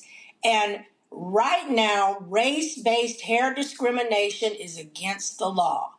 The Commissioner, Mike Morath, needs to make sure that all ISDs are in compliance with the Texas Crown Act. And the Crown Act It promotes acceptance, engagement, student engagement. It promotes freedom to be accepted in the classroom and in the workplace. So whether that's in the classroom or the boardroom, that you can walk in as you are, wearing your hair, rocking your crown how you wish, and be accepted as a professional human being and bring the intelligence that you come with to the table without question. And I just think that they're just trying to find a loophole to keep from adhering and complying to with the Crown Act. So we worked too hard to pass this bill and this legislation in the state of Texas, the deepest southern state to pass it, in a bipartisan way. It passed 143 to 5 out of the House, 29 to 1 out of the Senate. And when Lieutenant Governor Dan Patrick received it from the House, he said it was a bipartisan bill. So they just need to know that they are the ones who are choosing not to conform. And I want to say this. Greg Poole did everything in that full page ad but call me by name. And I want to say this. You call my name, I'm going to show up. And that's why I showed up down in Anahuac, Texas, outside of Mont Bellevue yesterday at that hearing. I called once this thing, they had Daryl George out of class. I tried to call the communications director. He would not speak with me, and I understood that it was a federal case, Roland. But doggone it, he found a way to call me yesterday after he saw me standing right there in Anahuac. I am upset because we worked too hard to pass it, and it is the law in Texas, and they just need to follow it. And here's the one that I'm really confused by before I go to my panel with some questions for you, Representative Bowers. That boy's hair ain't got a damn thing to do with education. Nothing. He is an excellent student. It literally has nothing to do with learning. It is not an impediment to learning. It is not an obstacle to learning. These are flat out lies. No, what we're dealing with here is this is a superintendent who wants to impose white standards on black children. That's what this is. And if Greg Poole wants to operate in that way, he should go to a private school where you can establish those rules. But this is a public school, which is supposed to abide by Texas laws. But then again, when you have a governor who right now, Republican, who is defying the Supreme Court after they rule against him when it comes to the border, this is not a shock because, frankly, for a lot of these conservatives, they don't have to follow the law if they disagree with it. Right. I'm trying real hard not to say preach, because that is what this is. That they don't like it. It doesn't look like the way they wear their hair, or they're not happy with it, so I don't have to do it. And you know what? As black people, we don't have that luxury. We don't get to do what we want to do if we don't want to follow the law. Lauren. Yeah. I'm wondering with this, where is everybody? Like, has Sheila Jackson Lee chimed in? Has the CBC chimed in? Has the NAACP chimed in? I mean, they sure as hell have no problem chiming in when we're talking about foreign policy and everything else. This, to me, is a very low-hanging fruit type of issue. He should not be out of school, obviously. Right. This is obviously outrageous. And it's been going on now for quite a long time without the same amount of attention that other things get. And frankly, the other thing I was thinking as I'm sitting here is, if this was a woman, if this was a girl, if this was a female student, I suspect this would be all over MSNBC and Karen Finney would be talking about it on CNN. Do you get the sense at all that because this is a young man and not a young woman, that it doesn't get the attention that perhaps it should get?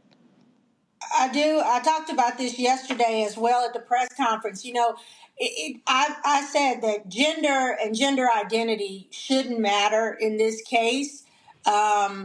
but they do in their dress code policy, it does say males. So this is about a young black man, and that's what it is. And when you talk about the CBC and some of our congresspersons, I do have to say the Texas Legislative Black Caucus stands firmly with me and behind me. We are working for sure at the state level to make sure that we have the right affidavits on file when we come to the trial next month so that legislative intent can be proved and present in that room so they know what we intended with this legislation.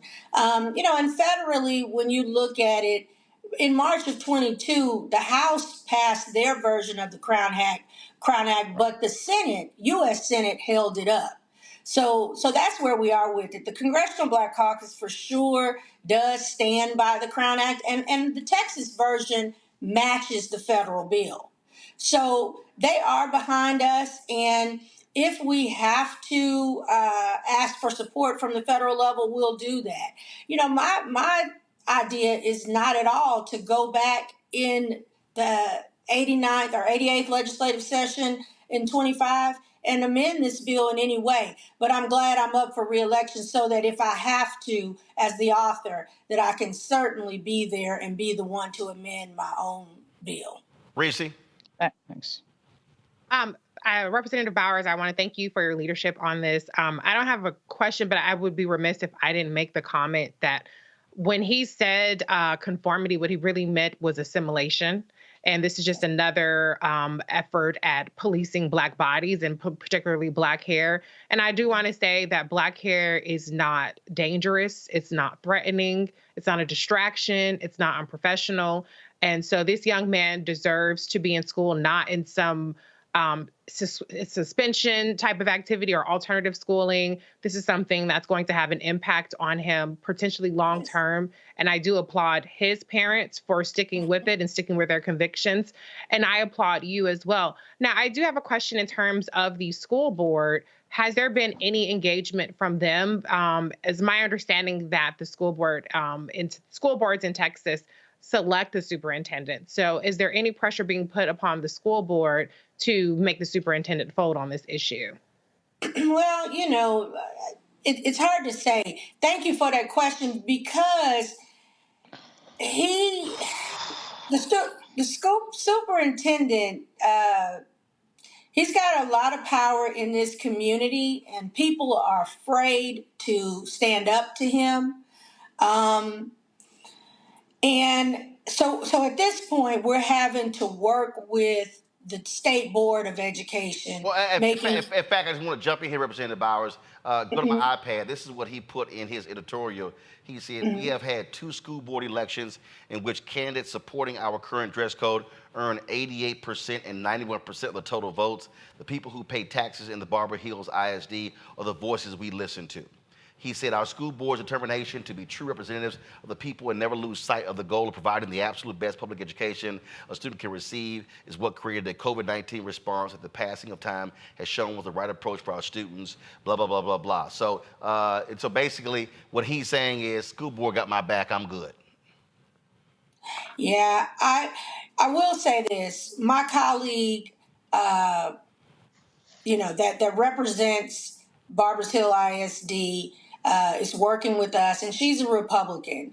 So that's Representative Terry Leo Wilson, and she certainly has talked to the superintendent, Greg Poole himself, and told him that what he is doing with Darryl George is totally out of line, is discriminatory, and that he needs to allow that student back in the classroom.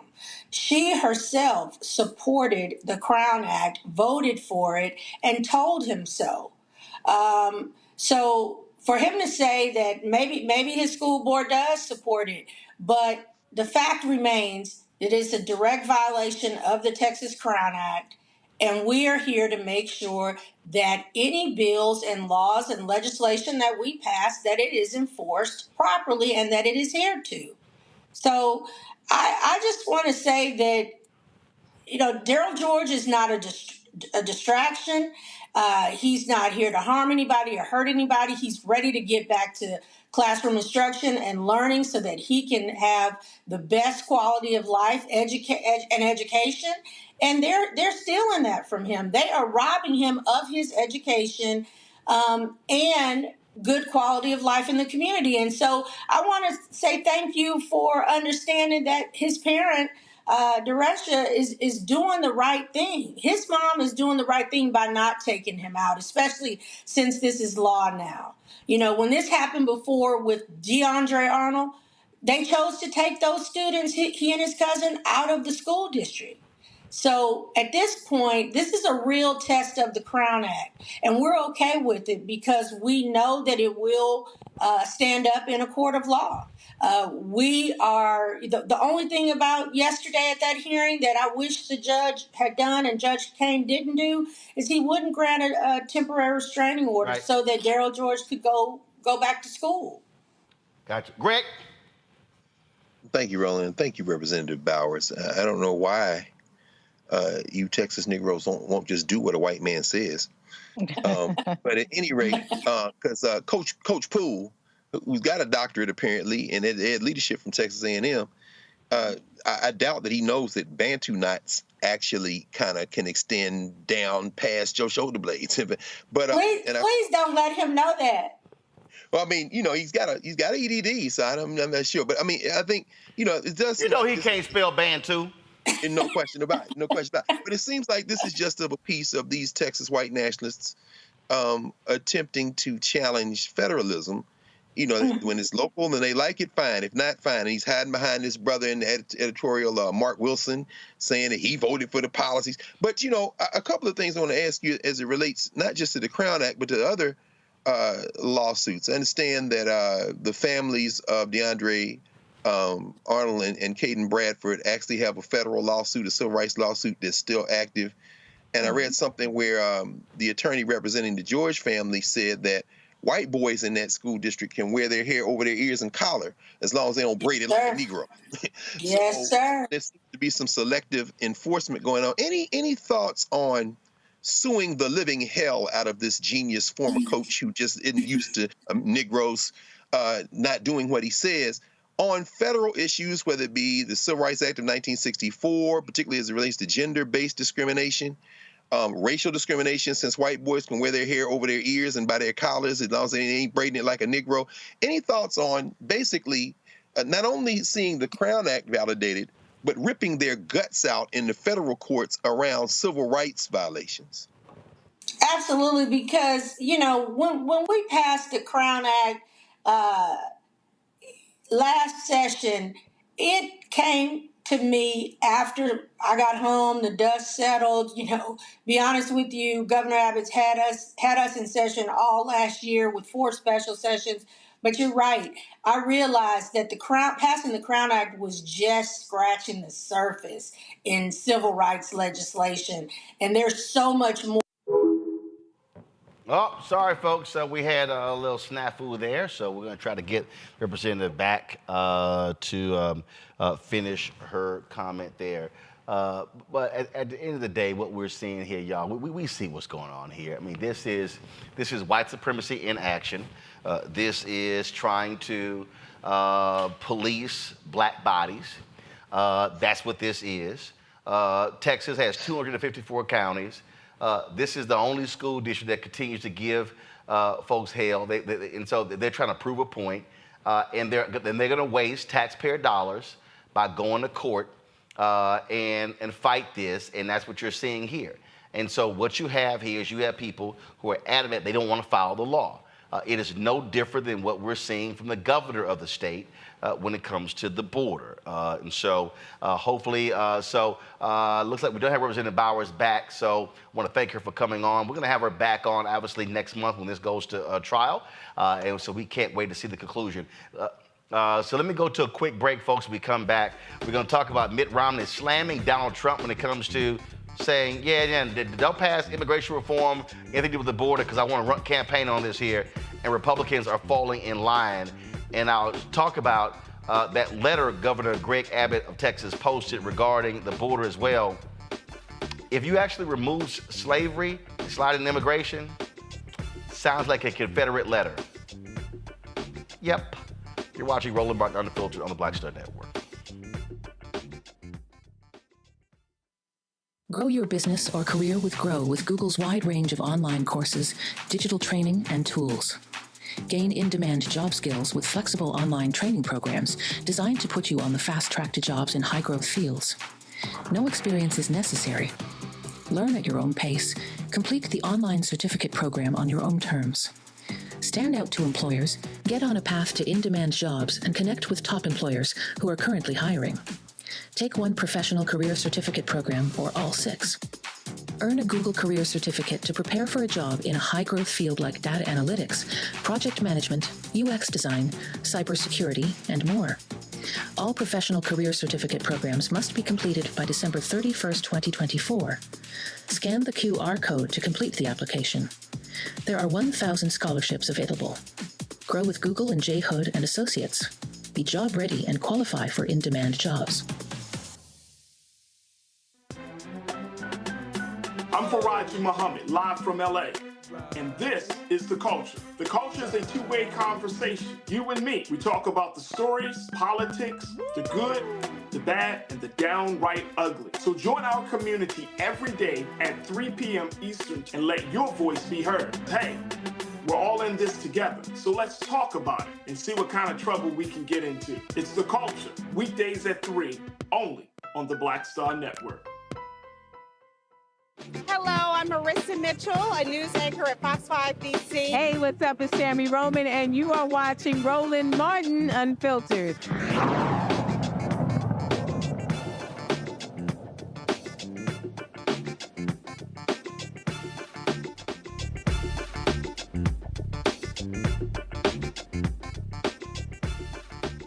Hey, fam, boy, Republicans talk about being compliant to Donald Trump. So you have an individual in Donald Trump who has told Republicans, don't you dare do a bipartisan deal to deal with the border and immigration reform because he wants to campaign on it. This is Mitt Romney talking to CNN. Yeah, do you think this is what he wants, the issue, Donald Trump? This is what he's doing? I think the border is a very important issue for Donald Trump. And the fact that he would communicate to Republican senators and congresspeople that he doesn't want us to solve the border problem because he wants to blame Biden for it is really appalling. But the reality is that we have a crisis at the border. The American people are suffering as a result of what's happening at the border. And someone running for president ought to try and get the problem solved, as opposed to saying, "Hey, save that problem. Don't solve it. Let me take credit for solving it later." See, here's what's going. So he laid out what the deal is. Mitch McConnell has already told his caucus that, yo, we're in a bind because Trump wants to run on this, and so he's impeding the action. Now, I saw a report earlier that said that senators are still meeting. This is where Republicans, Lauren, have to show some guts and say, hey, we were elected to lead. Listen, you're running for president.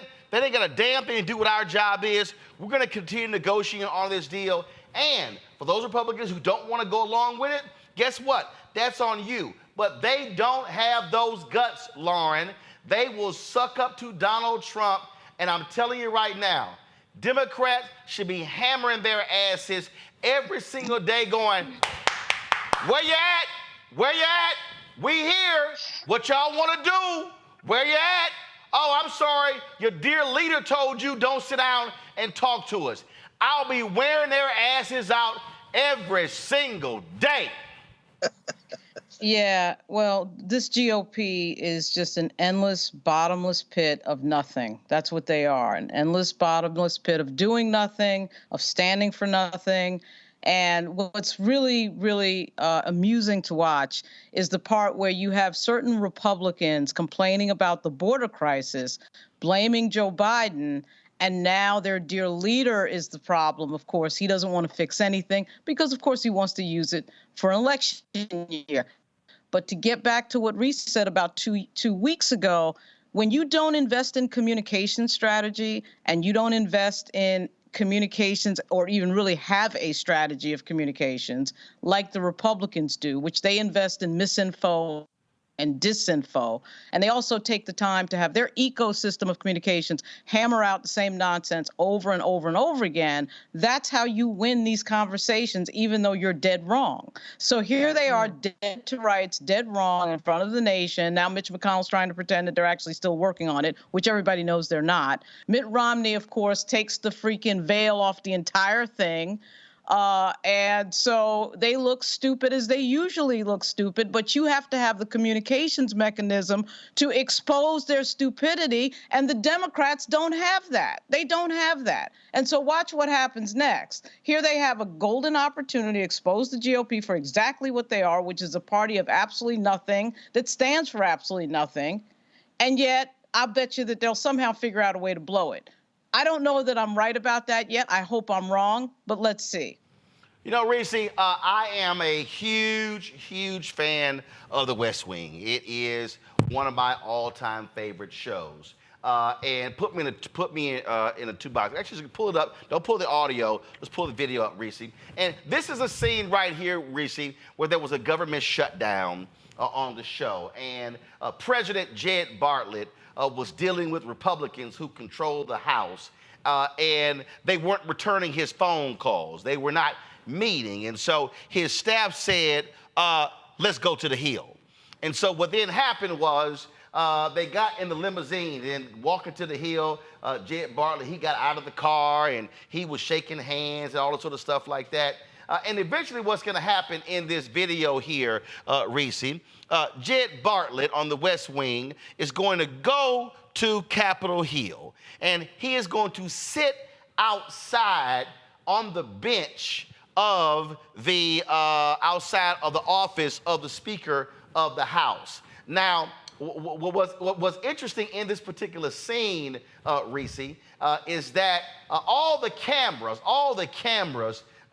media cameras are sitting there, and they're literally shooting him, and they're like, wait a minute, is the president literally sitting outside of the Speaker's house?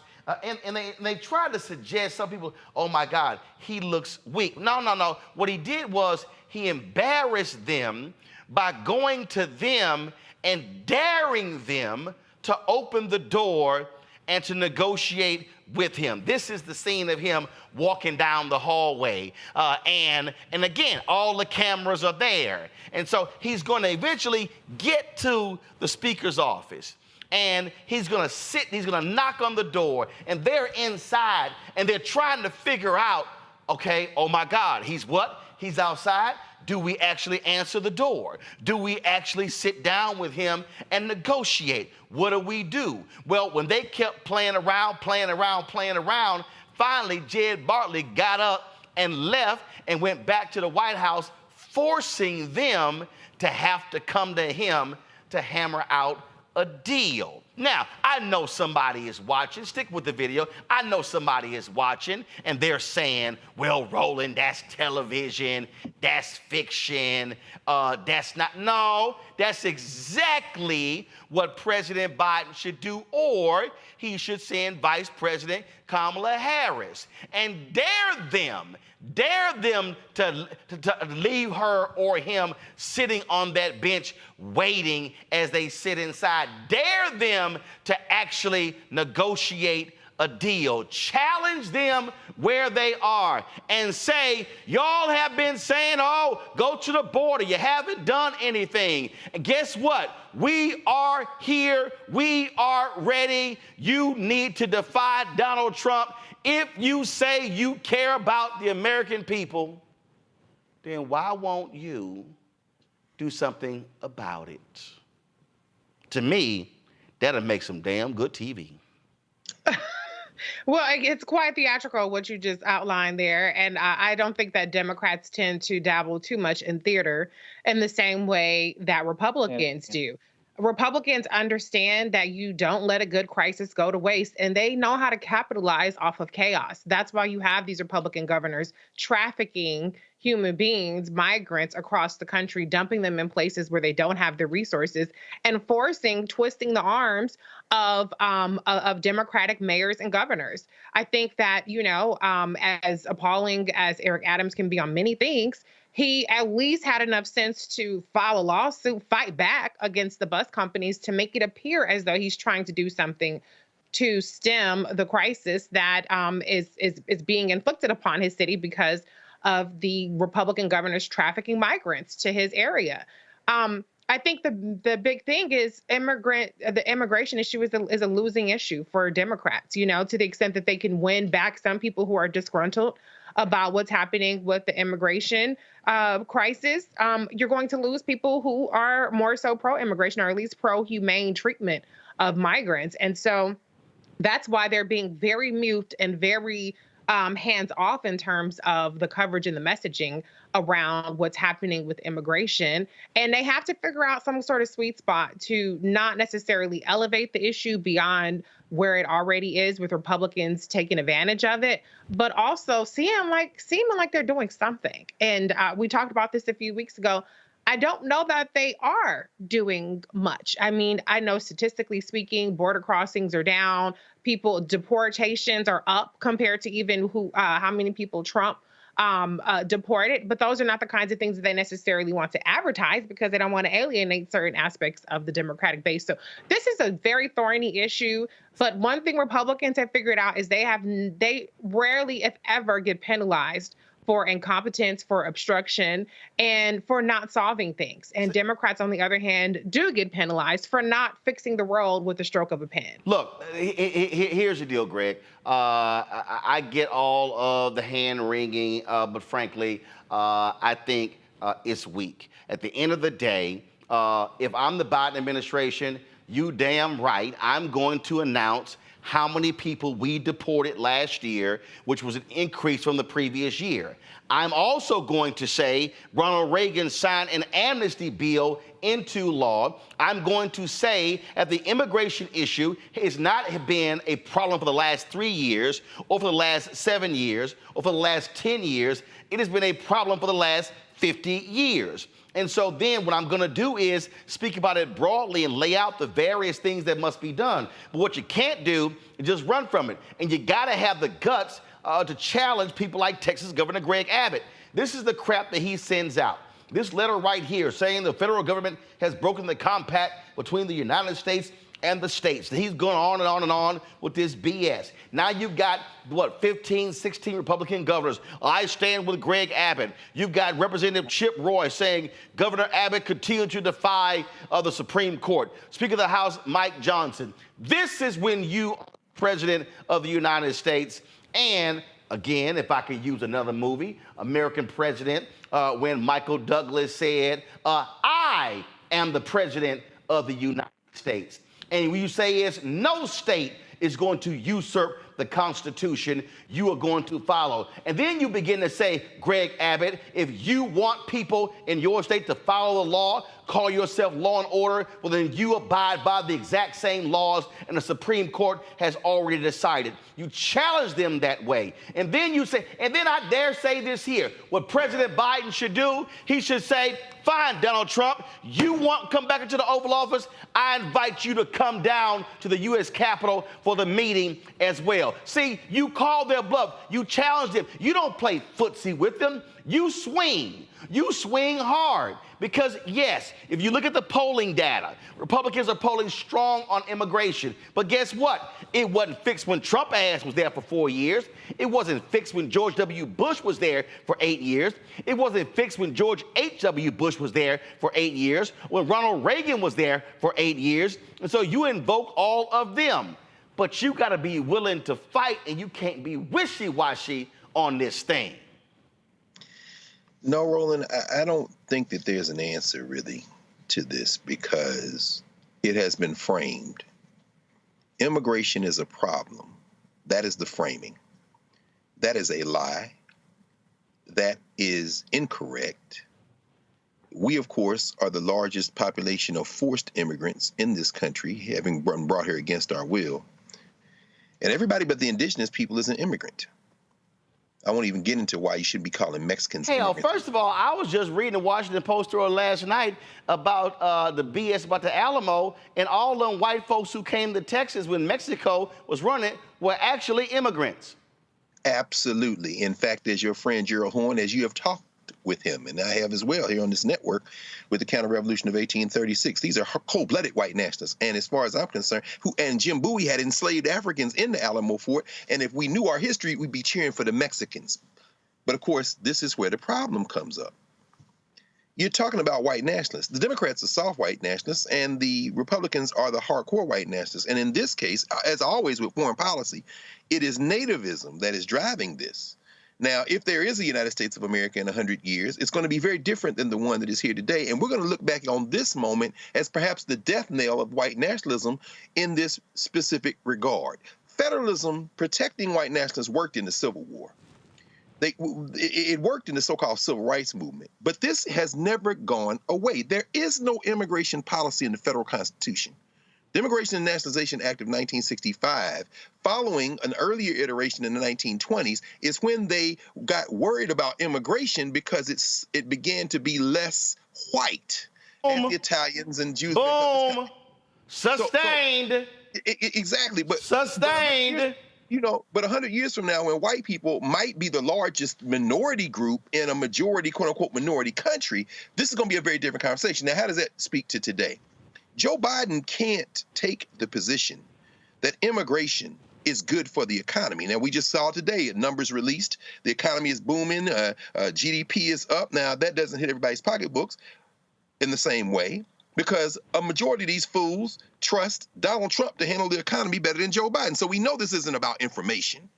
A third of the voters in the Iowa caucus has said their number one issue is immigration. I didn't know that was an issue in Iowa. It's not. What is at issue is white supremacy and nationalism here, nativism. So what the Democrats can do, however, to the point that you're raising, is take off the gloves and fight within the context of an unwinnable argument about immigration, because immigration is not an issue. But we have to set that aside because we're not talking about rational actors now. We're talking about nationalists and people who don't pay attention. What he can do is federalize the Texas National Guard. What he can do, like Congressman Castro and them are saying, look, man, stop playing with this shovel-mouthed bastard governor who is trying to spark a civil war. Stop playing with people like this hillbilly J.D. Vance in Ohio who is saying, don't send this bipartisan legislation to the House because MAGA Mike Johnson has already said that onward Christian soldier is going to die and they're going to blame MAGA. He has to push back against someone like Tom Tillis in North Carolina, who's up for election in a couple of years as that state continues to change demographically, who is like, this isn't weak legislation. Y'all just scared of Donald Trump. Nobody will say anything. You just got to seize the moment and push back. Finally, this is an election year, as we know. The mummy is going to lose Michigan behind this Israel-Palestine business. That is a terrifying thing. It should be terrifying. You can't square foreign policy with the white nationalists because this country exports white nationalism, meaning their foreign policy on that issue, they're both the same. This is why the mummy McConnell wants to pass the Ukraine package and knows that this immigration thing is a problem. But what we have in this country is a dying white nationalism, and the Republican Party has bet everything on staying in power a little while longer by clinging to it. And Joe Biden has to make a choice. Either you're going to come up out of that soft white nationalism and attack them, or you're going to continue to whistle past the graveyard, lose, and you know who's going to get stuck with the bill for that? The people who watch this show, not the mummy Joe Biden. He's going to be in Delaware. We the ones going to have to face the naked face of white nationalism in this country if Trump gets back in office. People need to understand what is truly at play, and absolutely. And for all the people who are watching, this is why I keep trying to explain to y'all why you got to stop spending so much of your time on the gossip blogs and all the other BS. Because what is happening right now, y'all, we actually saw this in the last 15 years. You know where we saw it? Europe. Guess what's been going on in Europe? That's right. I need everybody to understand what I'm talking about. In the last 15 years in Europe, guess what happened? The Germans, the Italians, the French, the British, all them white folks stopped doing the same thing white folks in America stopped doing. Procreating. They stopped having babies. If you go right now to Google and look up what's the average age of Italy, Ireland, Germany, France, England, increasing. What's their concern? We ain't gonna have no people. Now, some of these FBA B1 dumbasses, Roland Martin said here, he said we need immigration. We need these people. Let me say it again. Okay, you know what? Since some of y'all don't understand, the report came out today talking about the economy grew at a 3.3% annual pace. It's called gross domestic product. It's called GDP. Let me explain something to y'all. Your GDP can't grow if your population is falling. Okay, let me say it again. Your GDP cannot grow if your population is falling. Why have they been having economic anxiety, economic calamities? Why has Europe not rebounded as quick as the United States when it comes to inflation? It's because all of those folks in Europe are trying to hold on to whiteness, and guess what? They're dying. That's why they have been fighting in Germany, in Italy, in France, in Britain, African immigration, black people, brown people. Oh my God, y'all didn't see all the stories? I did. In the last 10, 15 years, too many of them coming. We're losing our way. Y'all stop having babies. Italy, Ireland, Germany, France, London won't exist in 30 years if their population keeps falling. Okay? I'm gonna throw one more on here, because see, this is, I know some of y'all are sitting here, so y'all trying to look at me like I look at Dr. King. Why you focus on this foreign stuff? Why don't you stick to that little black stuff, civil rights? Y'all ever heard of a country called China? Anybody remember watching 60 Minutes in the 80s when they did a story on China's one-child policy? Greg, Reese, Lauren, y'all might remember that. Yes. One child policy, y'all. Absolutely. China was like, hey, we got too many people. So you know what China did, y'all? China said no family could have more than one kid. That's right. Now, everybody talking about how smart China is. No, China was dumb. Because China didn't do no math. Nope. What China didn't realize is if you limit one family to one child, when people start dying, you need a population to replace the people who have passed on in order to continue to do all of the jobs in a functioning economy. Guess what happened? China went, oh shit, the hell are we thinking? So you know what they did? Shit. Okay, 2-child. Now they just changed it, 3-child. Next up, they're gonna be saying, hey, I need y'all to have 5 kids. That's right, and it's too late. Too late, y'all. It's too late. Because guess what? All of the people who were living in rural China, manufacturing in the farms, they don't exist. They moving to the city. China is having economic upheaval because they ain't got enough people. That's right. So what white Americans are doing That's why I wrote this book, White Fear, because I lay it all out in here. We're losing our way. Y'all, the numbers simply do not lie. That's right. You're not going to have a great America and an economy 30 years from now unless you have people That's right. in the jobs, trained, educated, and now positioned to have children in order for the next 30 years. See, some of y'all just thinking about the next 6 months to a year. And I get these black people, man, they coming over here, they taking our jobs. Wrong. Listen to me, black people. These white supremacists got you using the same language. That's right. Using the same language as them. And I already know. I know all you FBA B1 dumbasses gonna run your mouth, do your videos. See, there you go. He an anchor, baby. He Haitian. I'm not. And if you were, so what? Right. Mom and daddy from here. Grandparents from here. Great-grandparents from here. My maternal, paternal ancestors migrated from Haiti. That leaves me with 3 other grandparents, dumbasses.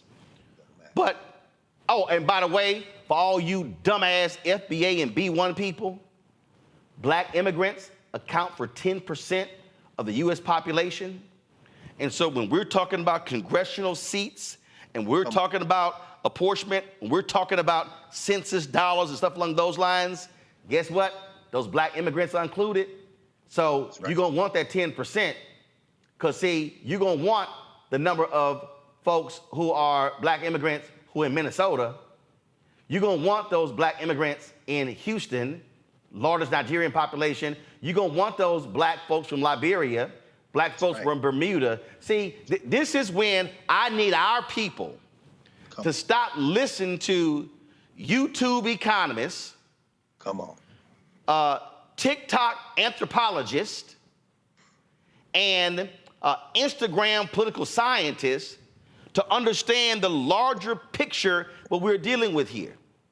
You have to create a functioning system where you're processing people properly and then where they're also going. Because the last point I make here is this here. For all y'all people who are sitting here, who are freaking out, guess what? Black and brown immigrants is what has changed the population shift and the electoral shift in places like Arizona, New Mexico, Georgia. That's right. See, this is the problem, Reese, that we got too many people listening to dumb folk on social media who are not fully understanding of what's going on here. And while these same people are yelling and screaming about migrants coming in, they don't even have remotely the same energy when it comes to advocating for public policy for the existing people that directly impacts us. They spend more energy trying to fight them versus, hold up, wait a minute, hold up. Let's make sure these folks are elected, then let's make sure these dollars are apportioned, because I'm going to say it again. Right. Congressman Bobby Scott was sitting here shoveling money to HBCUs when the Democrats control the House. And guess what? That money was, so guess what? All these HBCUs, Tennessee State, Howard, Morehouse, Spelman, Texas Southern, Florida A&M, we're seeing massive increases. Now we got to build more dormitories. What's that called? Black construction. Oh, now we got to acquire the land. What's that called? Black real estate people. Oh my goodness, we now got to have more goods and services. What's that called? Black stores. But again, though, the simple Simons out there don't quite understand the notion of building a black economy and a black infrastructure because they so caught up sounding like white supremacists saying, oh, here come those other people. Another round, Reese, Lauren, then Greg. Yeah, and I want to caution Black people in particular who do find some sort of sympathy or community in the notion that immigration is a problem. I don't mean immigration is a problem in the strictest sense. I mean trafficking people and dumping them off with no resources is a problem. That's the crisis that we're talking about here, not just the fact that people are coming to this country. But I don't know that. But what I do want to say is look at what we've covered in this show with the Crown Act. When you have white nationalists empowered to disregard state law, which is what we saw with the superintendent doing with the Crown Act, when you have white nationalists like Greg Abbott and the 15 other governors that said, I stand with Texas, willing to disregard the Republican extremist, radical, right-wing Supreme Court because they got one ruling that didn't go their way, what do you think that means for us as Black people?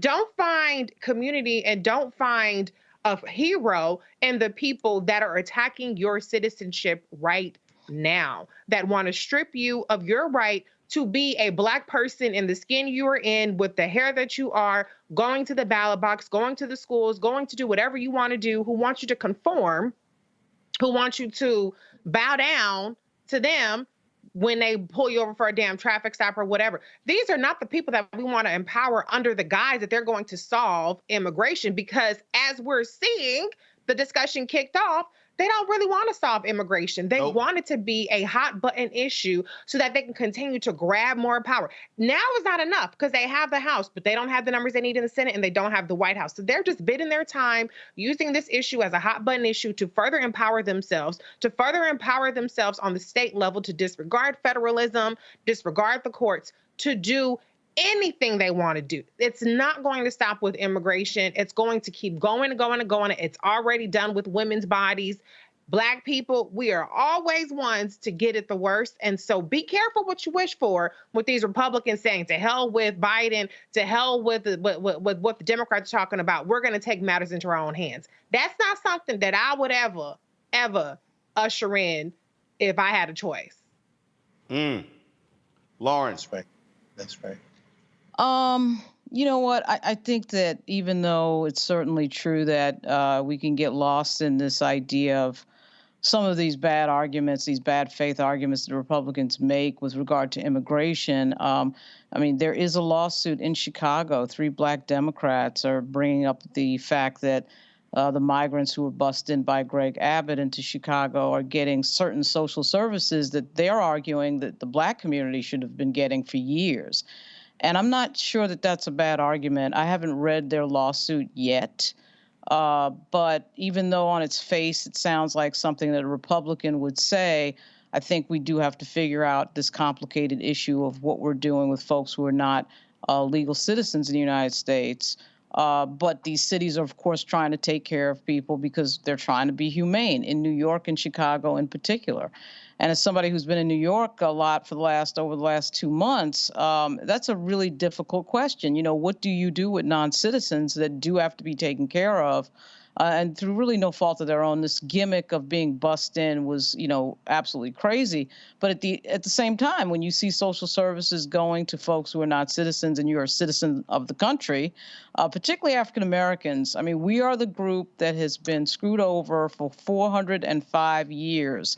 We should be at the top of the list asking these questions about why it would be the case that a group of people would be housed and given health care, et cetera, and so on.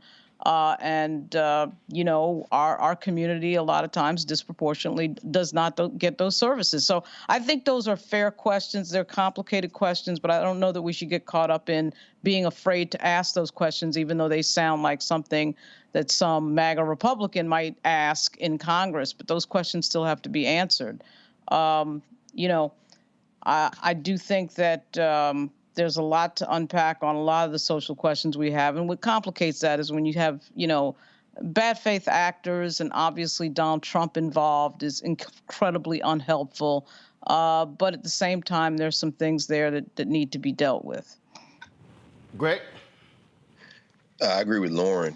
I think what we have is the unfinished business of changing the fundamental structure of this criminal enterprise called the United States of America, this settler state. And people hear me say that and they say, why would you say everybody calm down? The chance to do that was the Civil War and Reconstruction, the Reconstruction Amendments, 13th, 14th, and 15th Amendment. And I won't go into this in detail today. We've talked about this a long time, many times. Everybody has talked about this in one way or the other. The simple fact of the matter is that this country, if it wants to be what it claims to be, is going to have to treat all human beings with a fundamental, basic decency. And people say, well, if you're not a citizen, you can't be treated like citizens.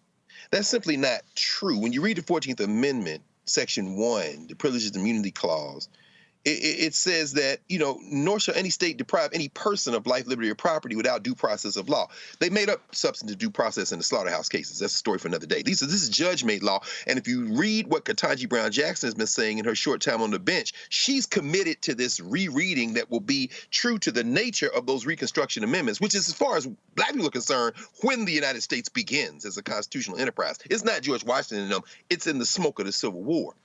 I'm raising this for a reason. The 14th Amendment, if you are living in a state, the original interpretation of the 14th Amendment and the legislative debate over the 14th Amendment meant to ensure that you as a person had fundamental rights. Your citizenship didn't matter. It talks about citizenship in the previous sentence. Again, I don't want to get too far into this. This is where I want to come to, because I agree with what Lauren has said. Everybody should receive social services. Everyone should receive health care.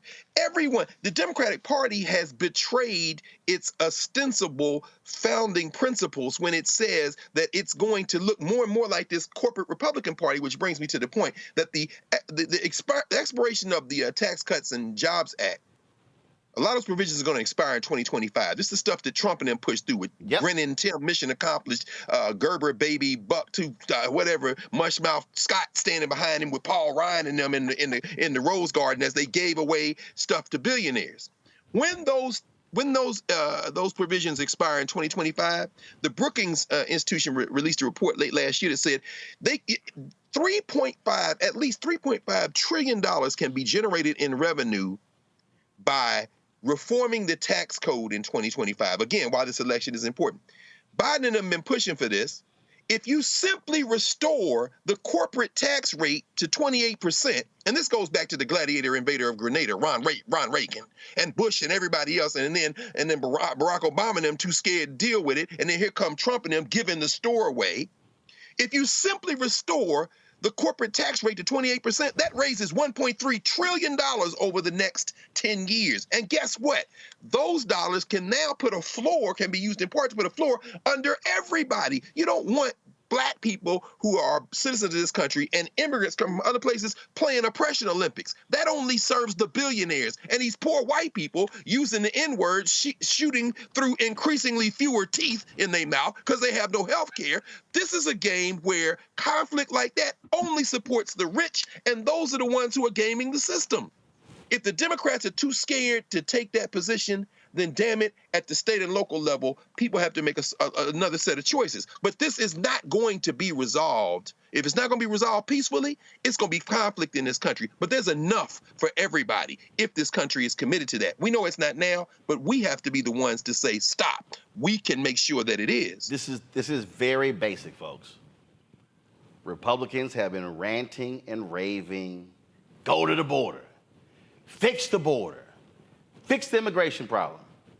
And right now, you've got Democratic and Republican senators ready to strike a bipartisan deal.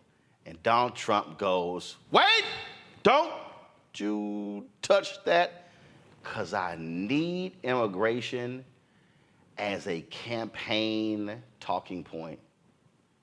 Because they can't run on the economy, y'all. The numbers are changing. They can't run on that. So now it's like, I need that, I need that. And this is the moment where Democrats should be on the offensive, saying, where you at? We're here. We're ready.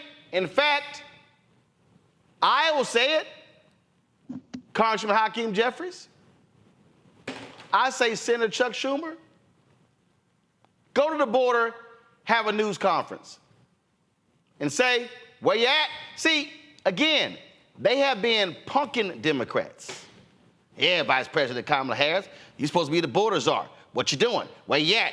Remember all the funk they made about how she answered the question to Lester Holt about going to the border?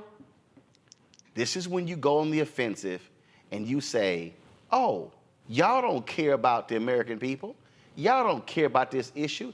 Y'all some crass politicians because your dear leader, the orange orangutan, has told you, don't you dare fix this problem because I need it for the next 8 months. Hit them. Forget that Michelle Obama crap. When they go low, we go high. Nah. They punch you in the chest, you punch them in the stomach. They punch you in the stomach, you punch their ass in their thighs. They hit you in the thighs, you punch their ass in the shins. They hit you in the shins, you knock out their damn ankles. They hit your ankles, hit the bottom of their feet. This is where Democrats have to be absolutely aggressive, completely aggressive, and say, you want to swing? Let's swing. Y'all a bunch of hot air. Y'all are all talk. You ain't trying to fix jack. And then you can say, just like your boys had infrastructure week for 4 damn years. I need see again, all y'all who are at home listening on the podcast, video, audio, listen what I'm about to say. Biden Harris goes, 4 years. All y'all had was infrastructure week. Y'all were all talk. We passed the bill. Y'all were all talk about reducing inflation. We passed the Inflation Reduction Act. Trump, you didn't sit here and fund HBCUs. We dropped $6.5 billion to HBCUs. You were excited about $250 million. They can walk their asses down on issue after issue after issue, but you can't be afraid to swing.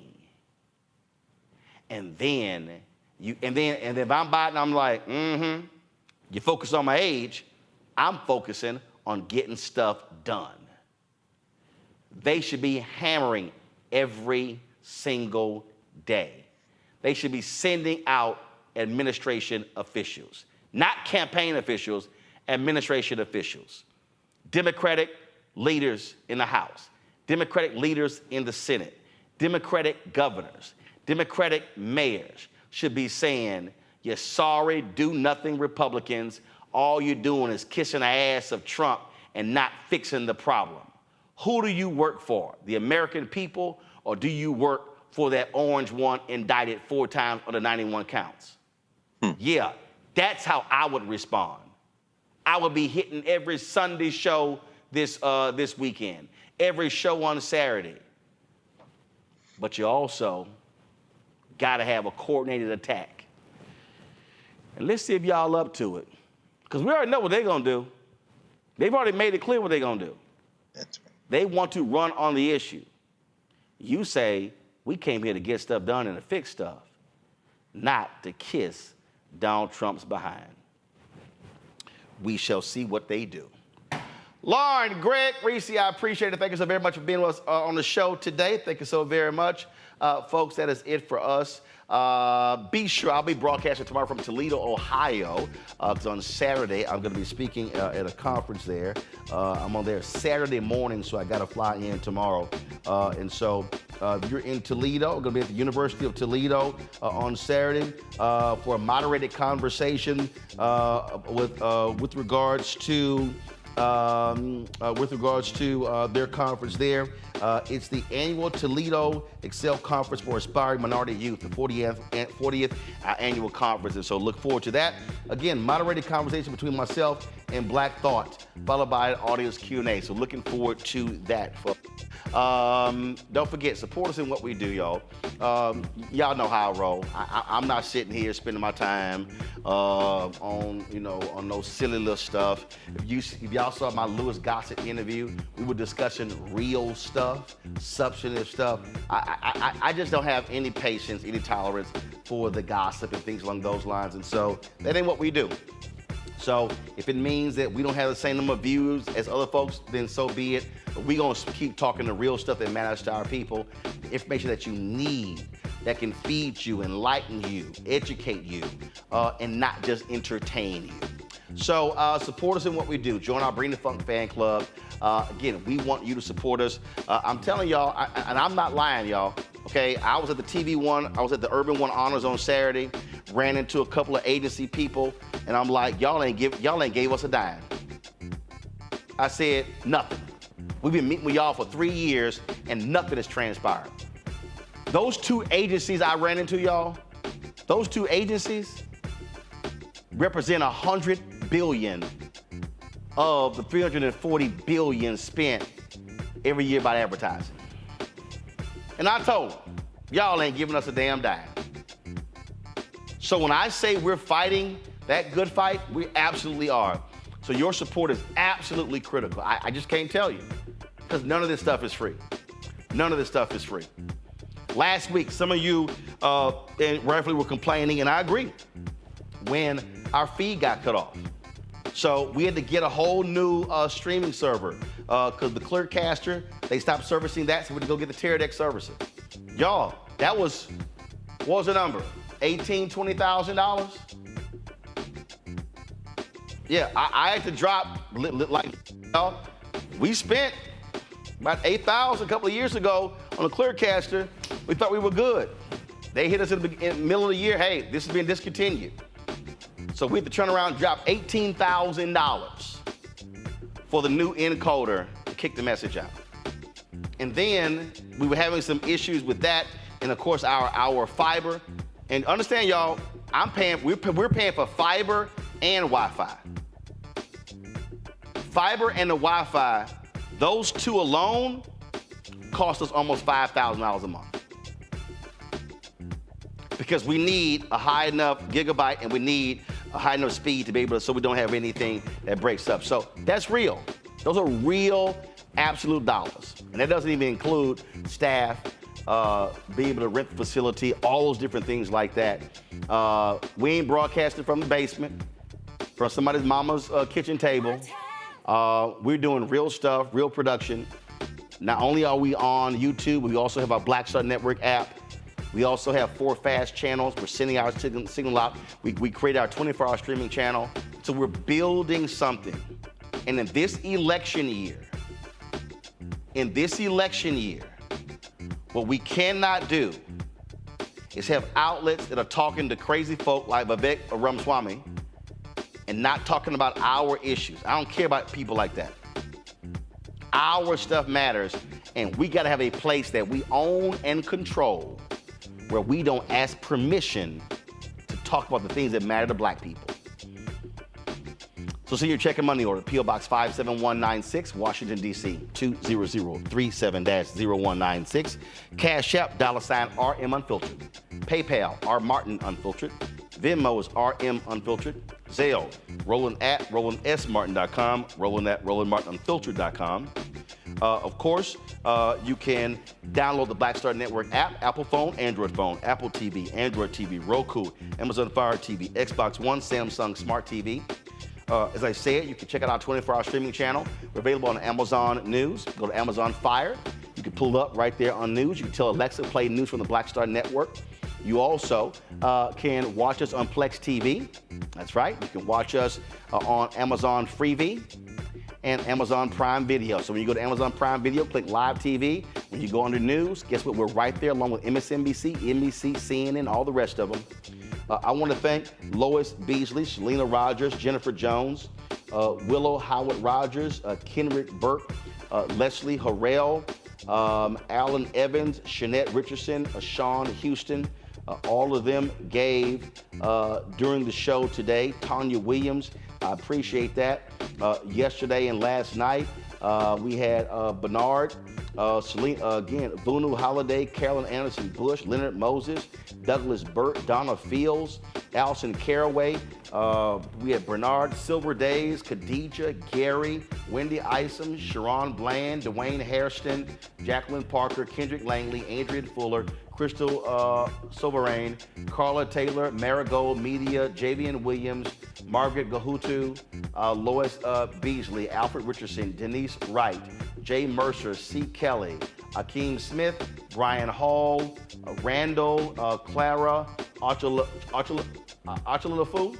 Jeffrey Carter, Barry Igbo, Veronica Landfair, Nelson McCrimmon, let's see here, Sharon Neal, Latasha Minor, Herbert McKinney, Candace, Cynthia Walker, Kathleen, Reginald Cobb, Conchetta Harris, Daryl Johnston, Gwendolyn Thomas, Andrea Durant, Tracy Reeves. All of those people have given to this show in the past 5 days. And so we appreciate, no, past 3 days. So we appreciate, that's Cash App alone. So we certainly appreciate all that y'all do. Trust me, we're doing the work. And so your support is critical. And we thank all of you for supporting this show from day one. I'll see y'all tomorrow from Toledo. Holla! Network is here. Oh, no punch! I'm real revolutionary right now. Thank you for being the voice of Black America. All momentum we have now, we have to keep this going. The video looks phenomenal. See, there's a difference between Black Star Network and Black-owned media and something like CNN. You can't be Black-owned media and be scared. It's time to be smart. Bring your eyeballs home. You dig?